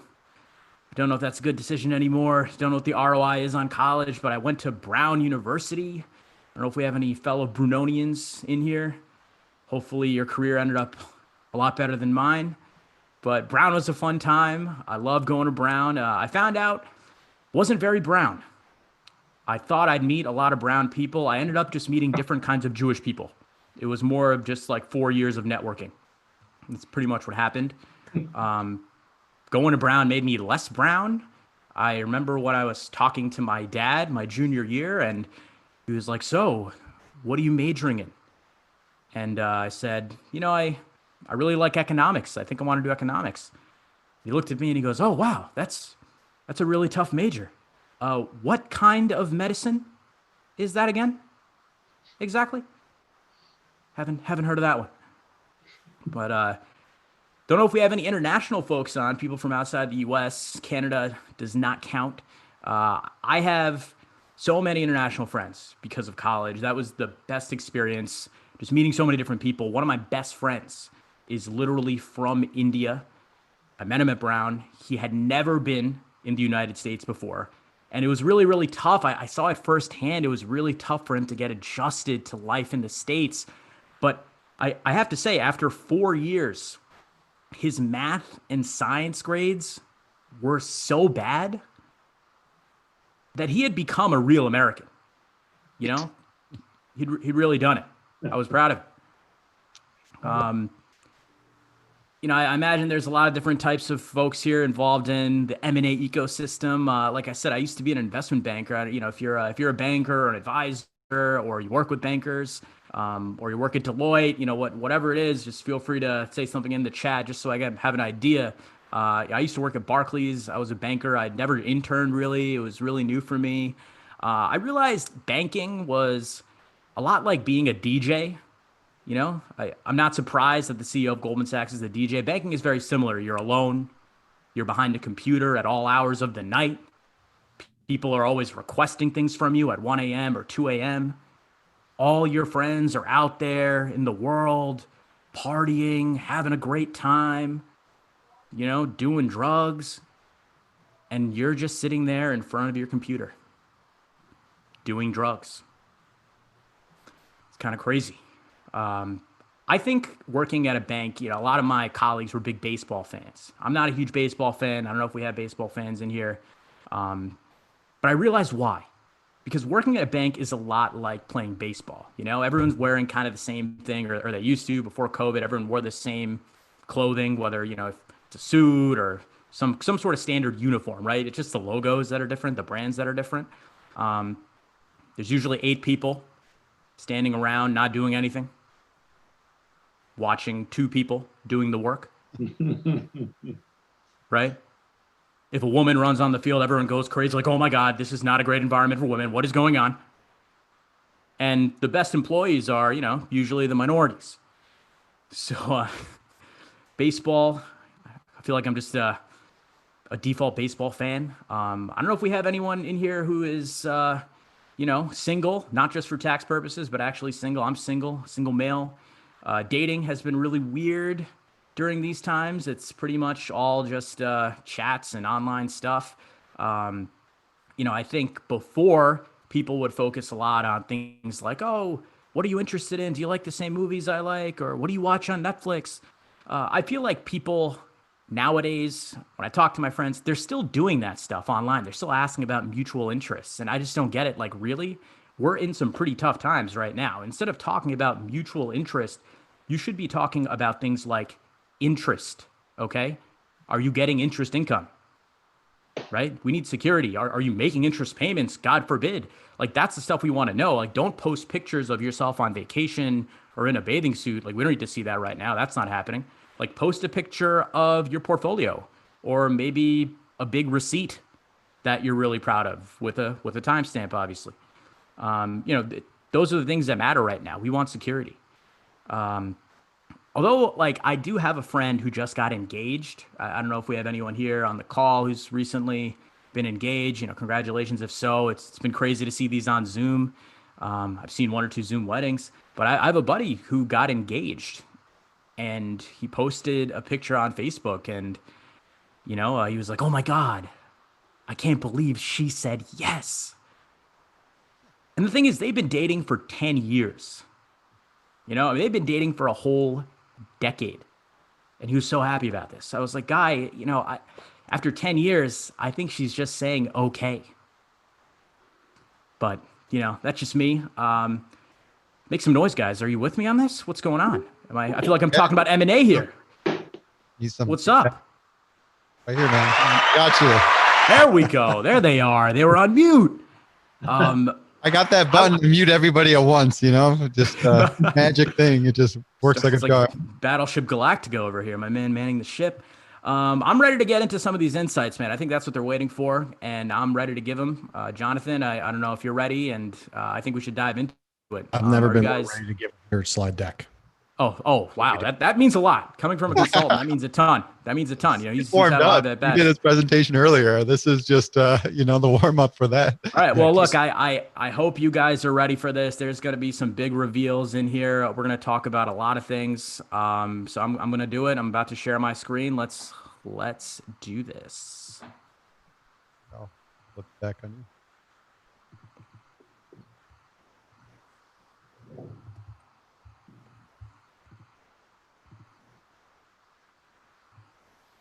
All right, give me a thumbs up if you can see this. Give me a thumbs up. Okay. So, the state of M&A in 2020. I imagine that must be what you guys have been talking about all day. But I'm not sure if we've talked about a few key differences just in terms of work life, diligence, integration, valuation, and then looking ahead. So that's what we're going to cover for the next, 10 to 15 minutes. If anyone has any major questions, feel free to jump in. Obviously, make some noise. We do have, I know a lot of people are worried. We do have a consultant on the call with us to ask some thought-provoking questions and give some great commentary in case we do need some extra color. So I'm going to dive right into it. The state of M&A in 2020. And after this, we'll wrap up with some bloopers. Grab a drink your drink, do a couple shots. No one's watching. This is going to be good. Anish, how did you go about selecting the font for this one? So we did a bottoms-up analysis of the top 1,000 fonts in America, and then we broke it down by quartile, did a lot of A/B testing, and this one turned out to be the cheapest. So we just went with this one. I like the consistency. And Verdana is for losers. Yes, that was another key learning we found out during all the digging we did. So yes, but before we get into it though, our lawyers have a couple things they want to say. There are going to be some forward-looking statements that we're making. I think everything is actually forward-looking. Why look backwards? You're not going there. By forward-looking statements, what we do mean are completely fabricated claims with some element of truth. Okay, the idea here is to laugh, so chuckle if you think something's funny. We're going to poke a little bit of fun at just what we do here in the M&A world. All these statements represent my views, but probably yours too. Don't be shy. But, I know the truth. Even if you don't know, it is what it is. We're going to have a few of these forward-looking words like expect, anticipate, target, believe. We're also going to have some other words like Jeff Bezos is mad rich, YOLO. If you know, you only live once. And, things may or may not be as entertaining as we want them to be, but hopefully we're going to learn a lot coming out of this. Oh, and lastly, do not be foolish and take any investment advice from anyone. Okay, as we've seen in this market, unless they're a 14-year-old Robin Hood trader. In that case, note everything down, lever up those trades, dump them in, remortgage the house, do what you got to do. But Warren Buffett's talking, put him on mute.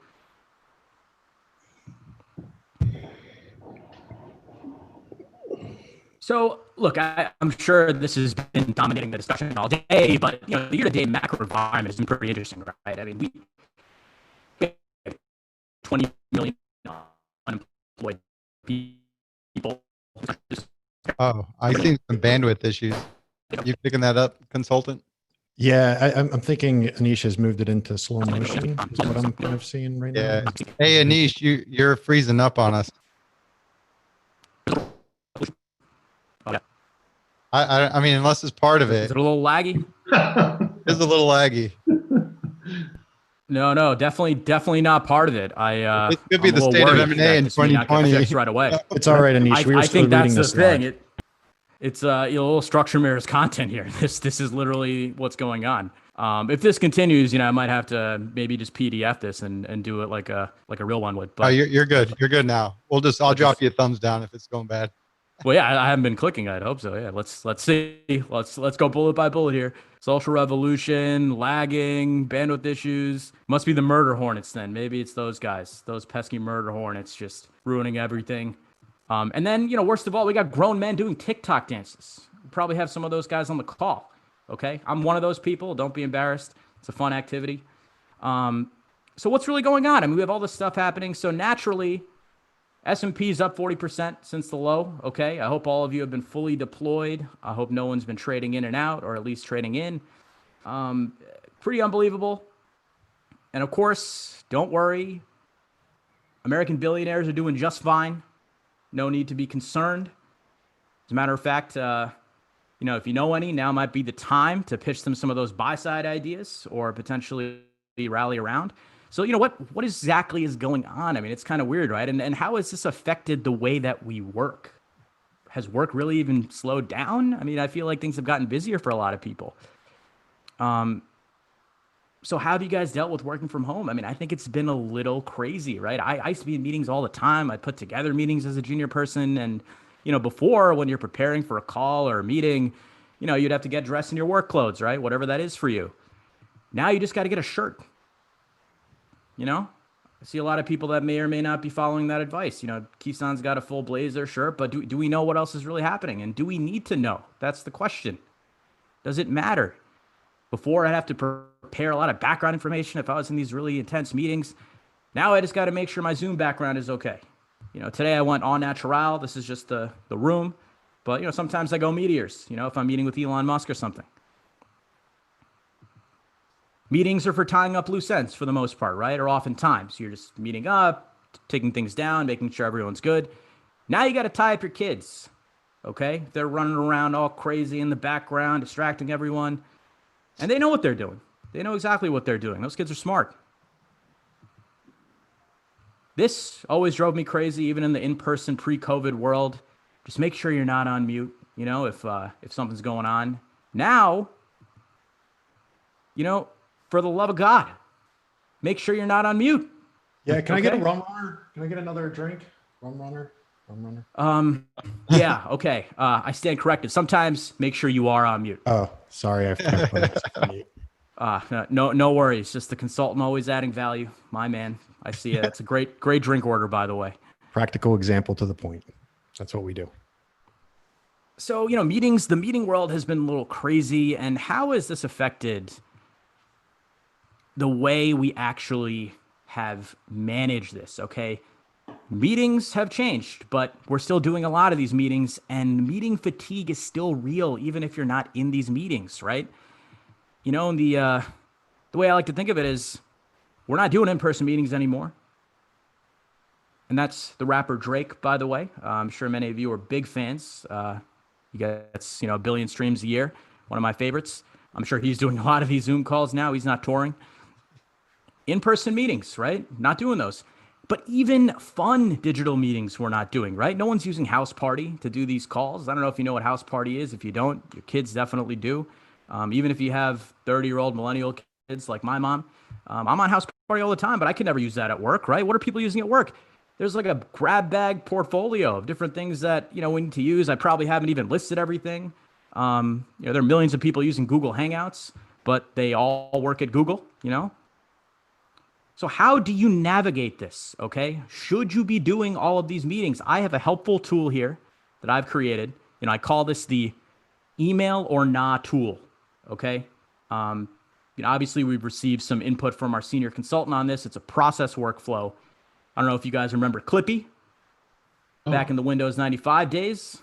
Many of you might have grown up with him. This guy was like Michael Jackson back in the 90s, always popping up, dancing around, really livening up boring things. And if you're scheduling a video meeting, ask yourself a couple of these important questions, okay? This will really save you a lot of time. Give me a second here. I just got to...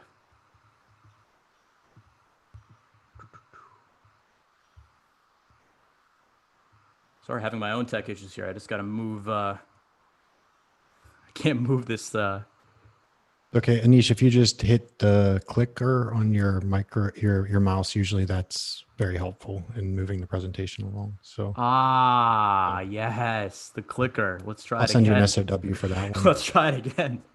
Just send me a Venmo request. Yes.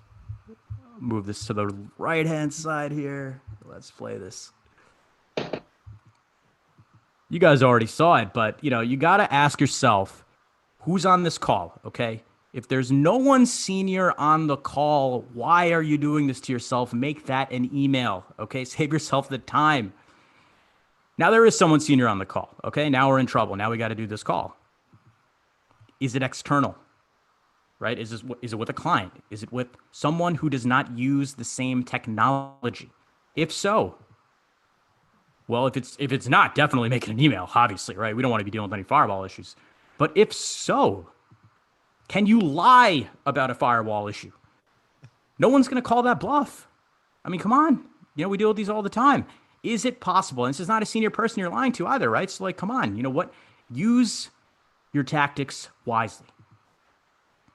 And there we go. If you can, make that an email. I might have tricked a few of you there by using the same background. Make sure you're staying sharp. That's an email. If you can lie. If you can't lie about a firewall issue, okay, now we're in deep territory. Now we really got to make some decisions. Do we care about risk management, okay? Oftentimes we're using these services because they've been approved or they're secure, but that just creates hours and hours of deadweight loss and wasted time. Let's use our integrity here. How much do we really care about risk management, okay? Now look, oftentimes you just can't get away with it, right? You can't win them all. Sometimes you just got to do these calls, and oftentimes, they're worth it, right? These are important calls. But if you don't, I'd like to prescribe what I like to call the YOLO method. FaceTime audio and WhatsApp, okay? And, you don't got to make it public on the call. I know a lot of you are already doing this. I don't want to blow up anyone's spot. But feel free to take a picture of this or a screenshot. I think this could be very, very useful. If you want, go ahead and just put that in your own format, present it to your colleagues as if it was your own. End of your reviews are probably coming up. So it's my gift to you. And Anish, I think maybe, instead of the word lie, on our next presentation, we can say, are you able to use alternative facts about a firewall issue? Because that might come across a little bit more effective. Let me update that invoice to include your tip. Oh, man. It's only one good point in meeting. Values there. Yep. I've been out of the game too long. I've been doing this comedy stuff way too long. I forgot. Where are my manners? Kison was worried. That's why I'm here. So yeah, no, I'm glad you got to stay worried. alternative. That should just autocorrect, right? I mean, who's updating these technologies here?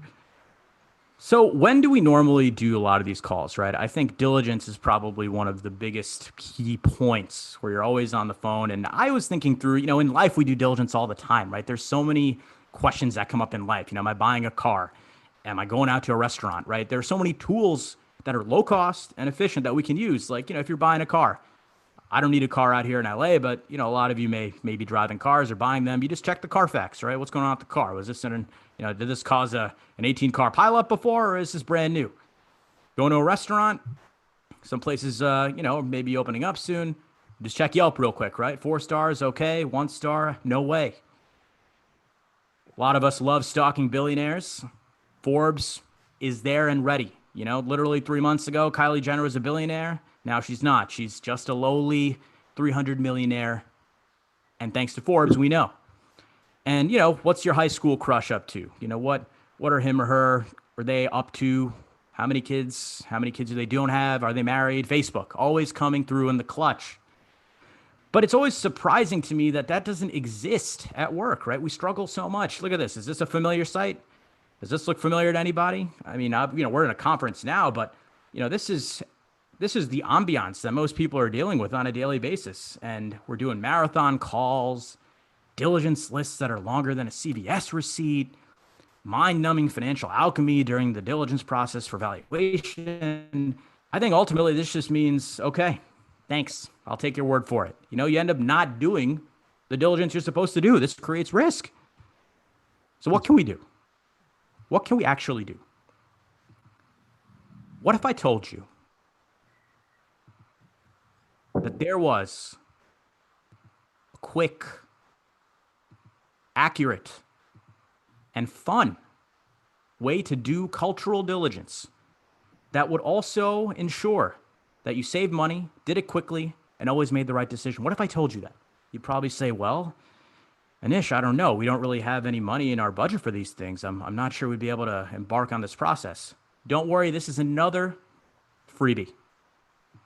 If you've heard of Glassdoor, I don't know if you're using it, you definitely should start. This is the Yelp for cultural diligence, okay? And I have a case study here that's going to prove it.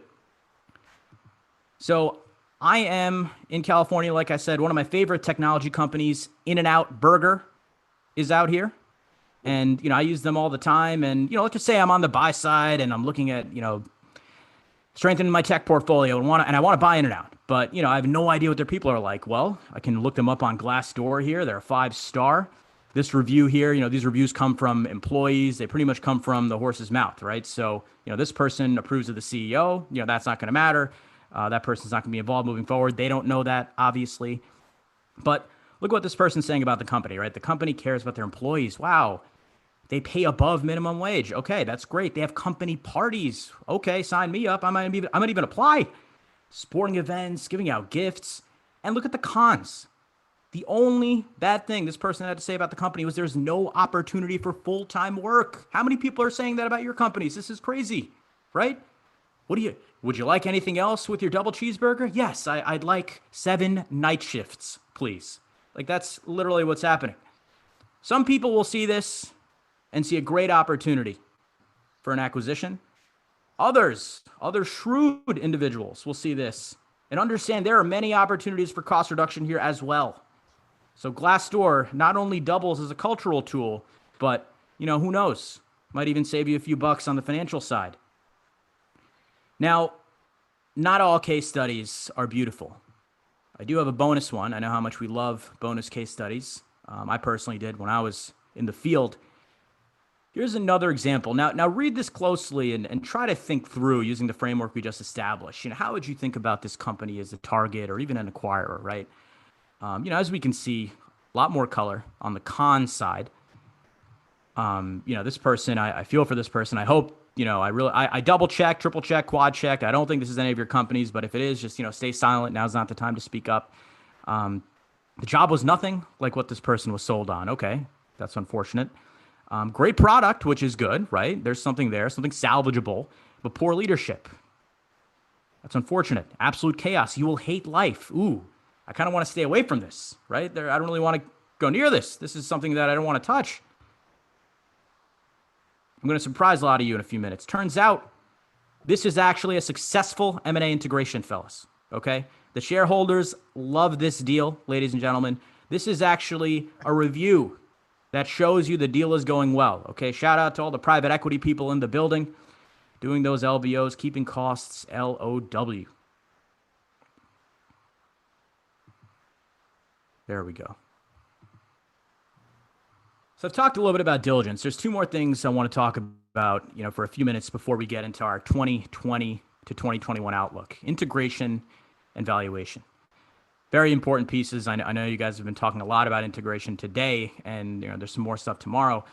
There are two things about integration that I've noticed that folks just spend a lot of time on and causes a lot of internal strife, right? There's the integration budget that oftentimes comes up as a big issue. And I thought, I was trying to understand it myself. And I figured the holiday season is probably the best way to actually walk through why people feel the way they feel during an integration budget process, right?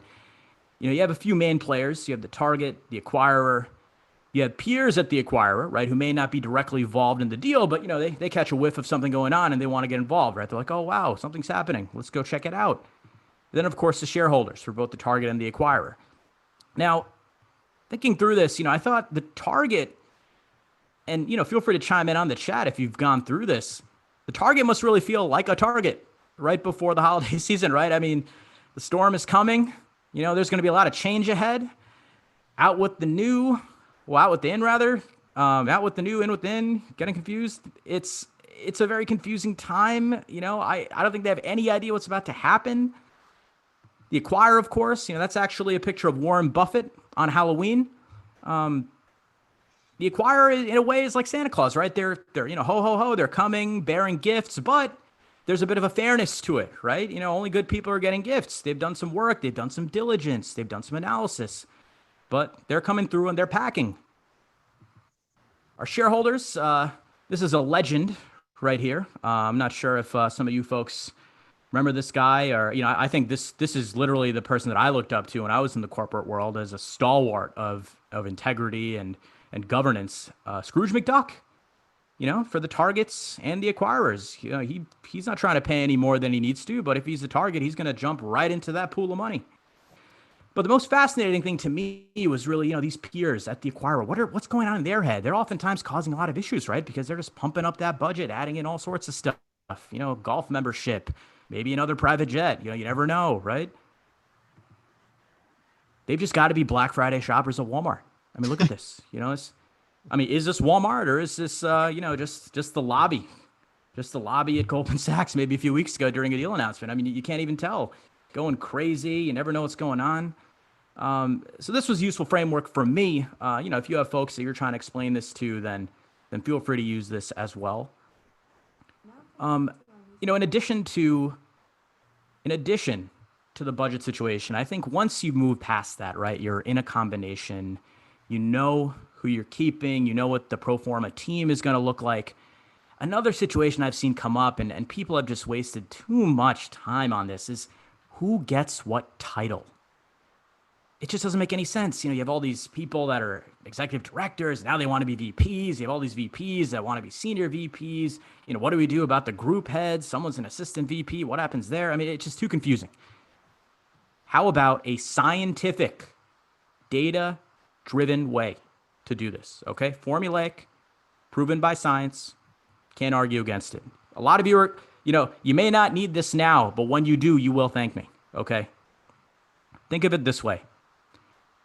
Humans are by birth in 4 different categories. Okay. And I'm thinking about the stars here, astrologically speaking. Depending on when you were born, a lot of your fate has really been set in stone. I mean, let's just be honest.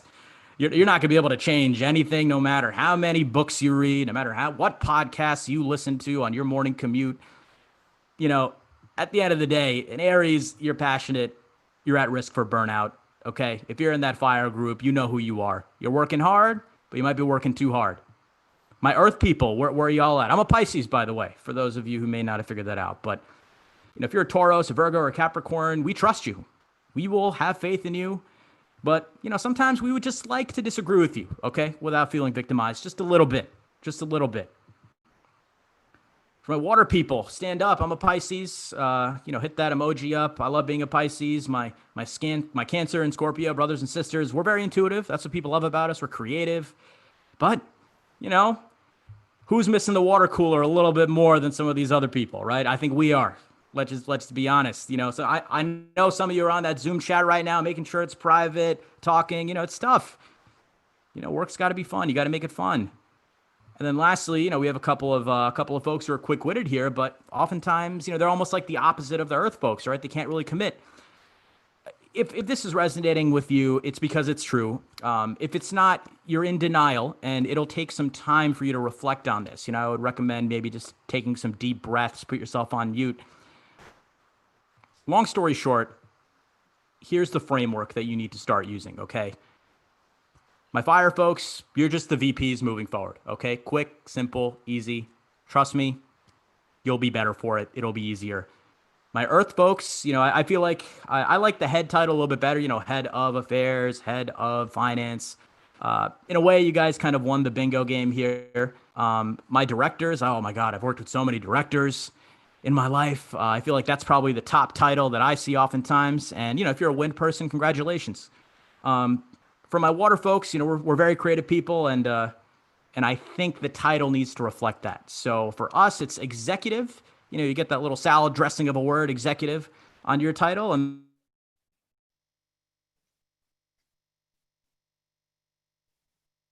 did he just freeze up?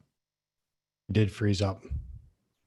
I will repeat what you just said, Kison. He did freeze up. I just want to make sure that it wasn't me.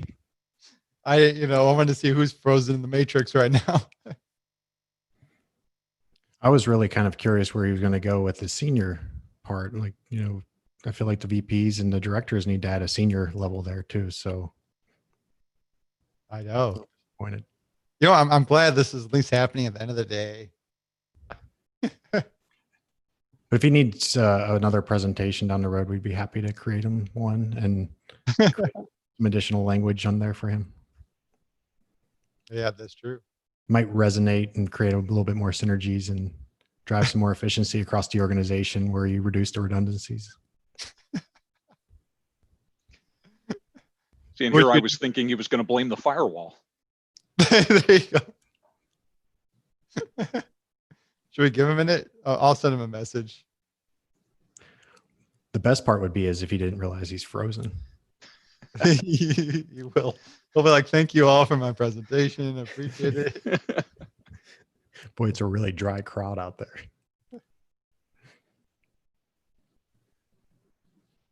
I sent him an email. Anisha's mom, if you're watching, if you wouldn't mind sending Anisha a text and just let him know to refresh his browser, and I think we'll be okay.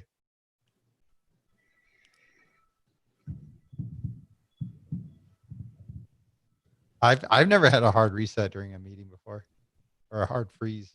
No, he's actually created the first experience with that as well in my career. So we got a new Zoom first here.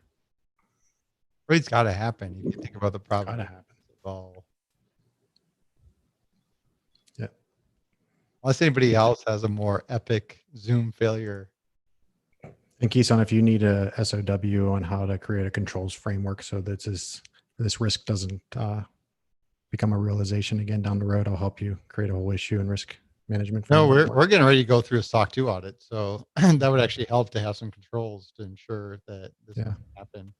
So some additional controls. I'll create a PowerPoint before we actually create some controls.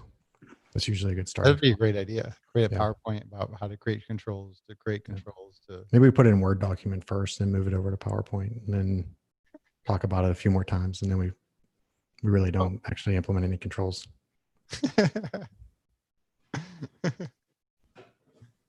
All right, we'll give a couple minutes. Hopefully, Anish, we can recover him.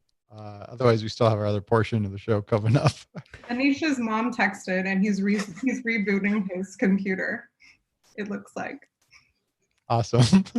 Jill, thank you for being on top of that. This is every team needs a Jill, the one that like literally gets to the bottom Every team needs a mom that is looking after the Zoom health. Their kiddo. Amazing. You see, he's restarting. He's back. Isha, thank you. We appreciate it. Oh, he's moving. I don't think he realizes he's on mute. Maybe I can. There you go. I wasn't thinking important. I wasn't even on the screen for 30 minutes. What's going on? I'm so sorry. We are really living out what we're talking about. This is amazing. Let's get back to it. You got to stop stealing your neighbor's, Wi-Fi stuff, or that whole borrow the Wi-Fi stream. That's not a good idea. I mean, it's funny because oftentimes in real life, I wish I could do that. And you can only do that digitally, just disappear for 20 seconds during the tough part. But don't worry, we will get back to, I know people had their models open. Taking notes. We're on the last matrix of the personality. Who gets what title matrix? Yeah, I don't think I should be a Pisces anymore. I should be like the wind people. I literally couldn't commit to it. Jump back one slide. Oh. This is all part of the show, everybody. So Anish, usually a lot of work to stage this. This is great. We Anish, the slide before is make it as realistic as possible. You're getting If you just hit up on your arrow key, Anish, usually that takes you to the slide before. So if you need any help on that, I can walk you through it. Here, listen to the consultant. At this point, Jonathan, I don't want to press any keys. You know what I mean? I'd rather just.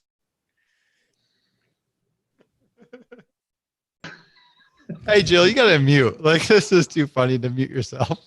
Yeah, come on. I mean, if now is the time, okay? There's really nothing you can say that's going to be more embarrassing than what just happened. So now would be the time to unmute and maybe talk about what's going on in your life. Oh, I like being a Pisces. It's fun. It's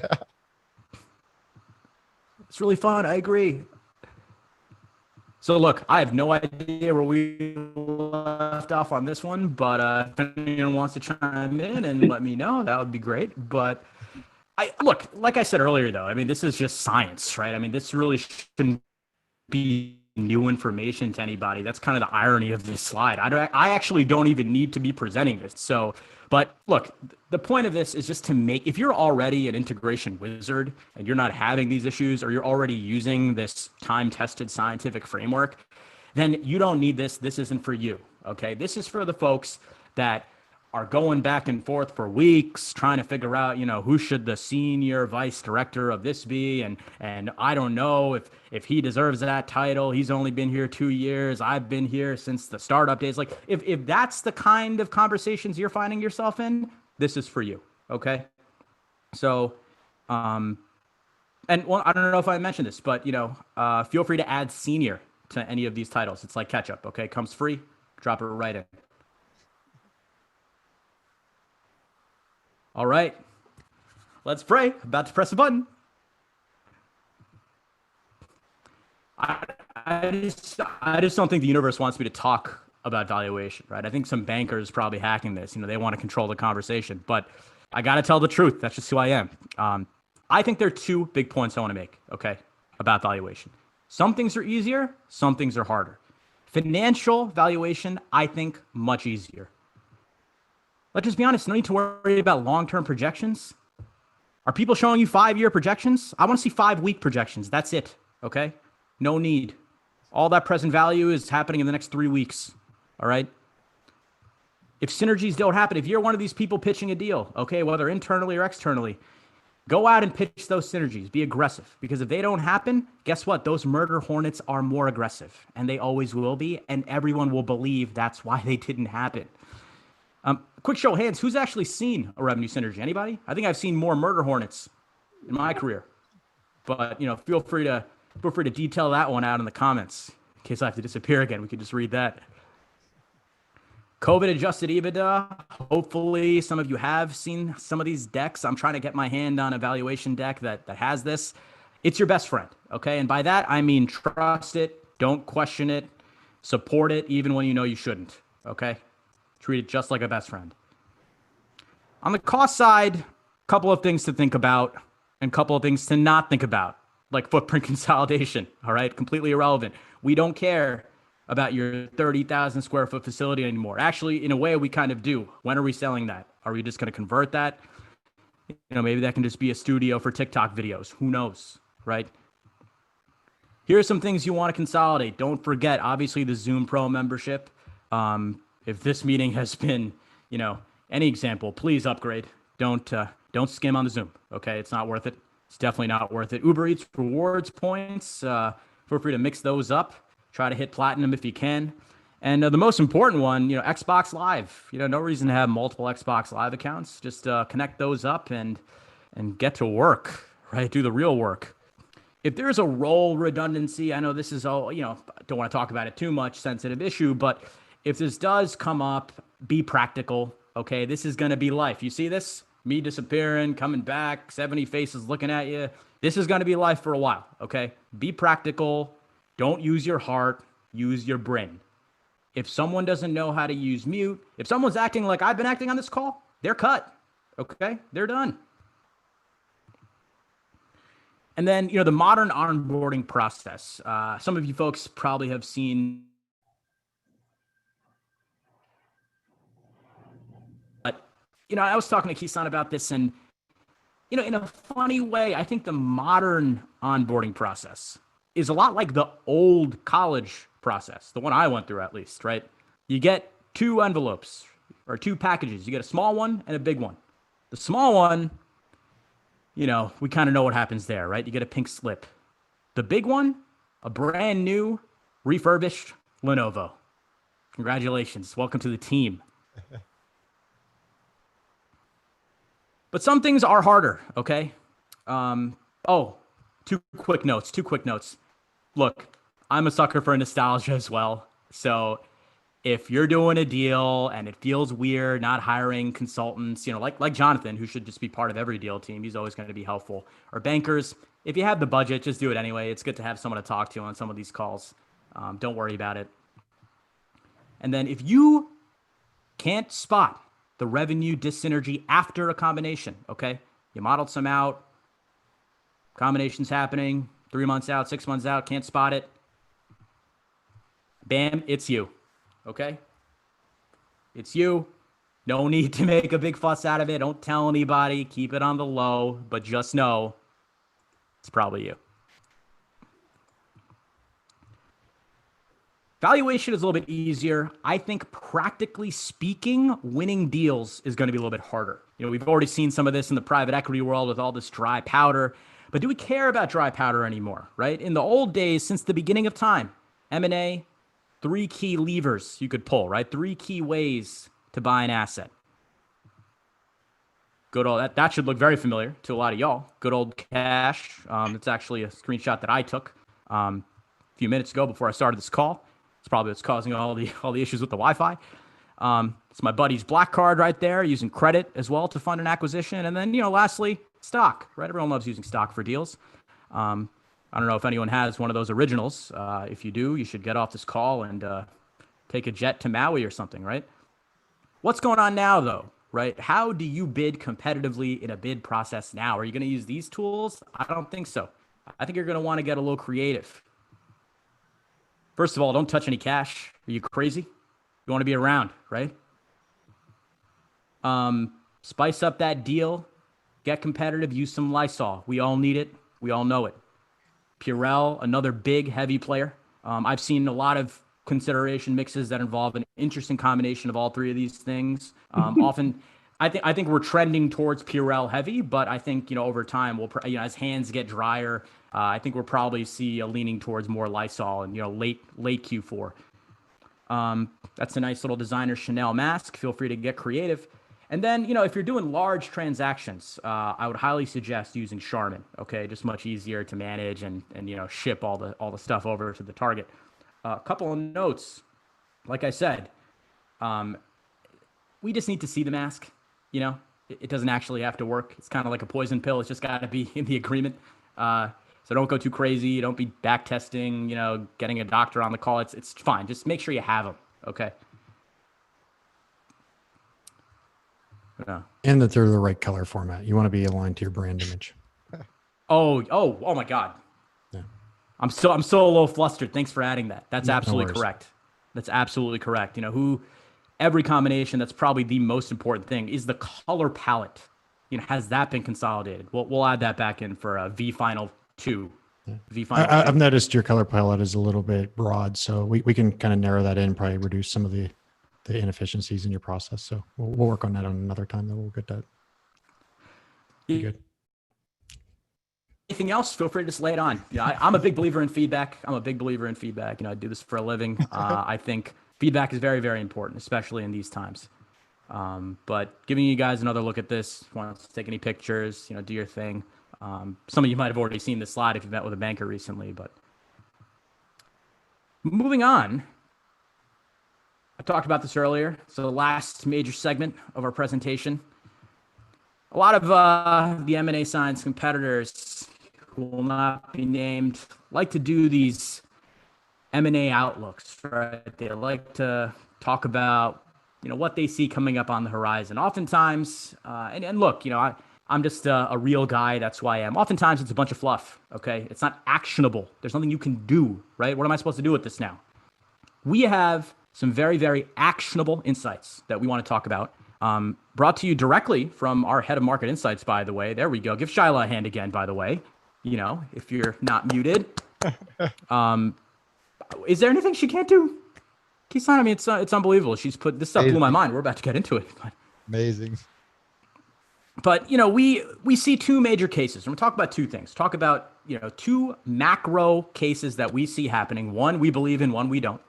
And then we're going to talk a little bit about what deals we actually see materializing, okay? So the first case, let's just go through the bull case first, right? Why not? The bull case over the course of the next 6 to 12 months, 18 months. Low interest rates, big surprise. Low inflation, could be surprising for some folks. A lot of dry powder out here, okay? I'm not talking about Johnson & Johnson, right? I'm not talking about baby powder. A lot of PE dry powder out here wanting to get to work, okay? And FOMO, right? No one wants to miss out on a deal, especially, everyone's playing double dutch right now, right? Oh, what are they doing? What are they doing? People want to get in on the action. This is the bull case. That's not what we believe, okay? That's not what we believe. We are optimistic, but we don't believe the bull case. What we stand behind and what I will put my career behind, as in a way I'm doing right now, we have a buller case, okay? We're taking this out of the park. This is wrong. The buller case, 99.8% probability this hits, okay? Yeah, there's FOMO. There's also YOLO, okay? Not only do people not want to miss out on deals, they're going to be doing crazier deals, all right? It's been a crazy time, all right? When people do something, they're going to go big, okay? They're going to go big. They're going to go hard, all right? Look out for some crazy transactions coming down the pipeline. Low inflation. How about no inflation? Okay. Like, does anyone even know what inflation is? I haven't seen inflation in the last, 7, 8 years. No idea what it looks like. I've seen more unicorns than inflation. We got that money printer working. If you think private equity has dry powder, the U.S. government has a ton of dry powder. Personally speaking, we're printing so much money. I'm predicting in a few months we may not have to pay taxes. I think the government might just print cash. And then lastly, more practical belief. Advisors still need fees. They're going to be pitching deals. We're going to be doing deals. And what are some of these deals that we see coming up? 4 key deals, okay, guys? 4 key transactions that we see materializing by 2021. Look, keep this to yourself. Don't be telling everybody. You may break a few securities laws here and there if you do, but by the second half of 2021, first transaction we see coming up, Uber Eats Uber. Okay, all of Uber will rebrand to Uber Eats. This is already in a way happening. Oh, there you go. Never mind. Am I back? You're frozen for a second. Your slide deck was. Telling you, you're good. Telling you, Kison, the world does not want these, but we're going to fight against that. I know. It's important. All of Uber rebranding to Uber Eats. Okay, this one's huge. I don't know what the technical name for this kind of a transaction is when the subsidiary literally takes over the parent. Okay, maybe it's a Mr. Miyagi transaction. You know, when the grasshopper becomes the master. I don't know the technical term. Okay, maybe this is what a reverse Morris trust actually is. I never actually learned in training what that was, but this is something we see obviously happening. Obvious, easy, giveaway. The protection industry, a lot of activity. Lysol buying Lockheed Martin to become the second largest global security company in the world. Okay? Second only to Trojan. We'll just leave that one right there. That's the first chuckle I've heard in a while. I guess we wanted the dirtier humor. My bad. You're not getting that. Okay, I'm under contract here. What else? Prime pricing, right? Our boy Jeff Bezos, we saw him in the beginning of the presentation. He's got dry powder, if anyone does. He's going to buy the rest of the S&P 500. Now, I want to make one thing clear. This was going to happen anyway. This isn't like a specific COVID-19 driven transaction, but now we feel it's probably going to happen a little bit sooner. Okay. Also, rumor is it's going to be closing in 2 days. But if you wait one more day, the target gets a free subscription to Amazon Music. That's what we're hearing in the terms. But we're not entirely sure. Haven't seen the term sheet. And the last one, which is my favorite transaction that and this is a funny one to see. You'll see the pun in 2 seconds. Elon Musk disclosing a 23% minority stake in the Milky Way galaxy, ladies and gentlemen. This is going to be literally a big one. Literally a big one. In this transaction, which will probably be paid for by Tesla stock and all of the homes he no longer wants to own, we do think he's probably going to be the biggest single minority stakeholder, second to only Richard Branson, who, and forgive me for the bad pun here, only owns 1%. So that puts him light years behind. Okay, light years behind. But, take a look at this. Hopefully there's really nothing surprising here. Once again, very clear to me. Thank you, Shyla, for doing all the heavy lifting on this one, all the analysis. We didn't want to bore you guys with that here. But 2021 is going to be very interesting. Two last things, and I'll get out of here. Looking ahead, to keep maybe to make things a little bit more serious. The Brady Bunch really were ahead of their time, weren't they? Okay, they knew about these Zoom calls decades ago. This is a Zoom call, ladies. This is a corporate Zoom call, and it's still reflective today. It's just a bunch of white people and a few women, right? I mean, look at this. Is literally 40 years ago. They predicted what's happening now. Okay, history does repeat itself. But we're the M&A bunch, so I wanted to just say thank you to all of you for having me, and for all the work that you guys are doing. And it's amazing that Kison, you've been able to, you and the team, and Jonathan, the sponsors, and everyone else, all the presenters, have been able to put this together virtually. I think it's the first of its kind, so that's crazy. So big round of applause. You guys should all definitely be tweeting or LinkedIning or at least sending emails about it. But I wanted to give a special shout out to all of the folks, the M&A family, who are involved in the hard, mind-busting, sweat and blood-producing work.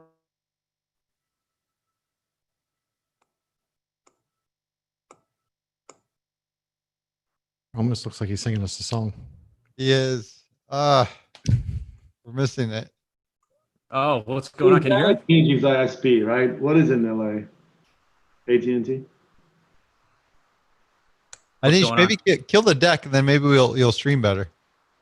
Oh, okay. The decks. Can you guys see the slide at least? I put a lot of work into this. Yeah, I see the M&A bunch. It also looks like they haven't had haircuts for a while either. So I agree. Jonathan, I'm telling you, Jonathan, ahead of their time. You think Warren Buffett was ahead of his time? These people right here, whoever created the Brady Bunch, ask them for investment advice. Actually, I'll backtrack a little bit on what I said. Ask them, unless you're talking to one of the writers of the Brady Bunch.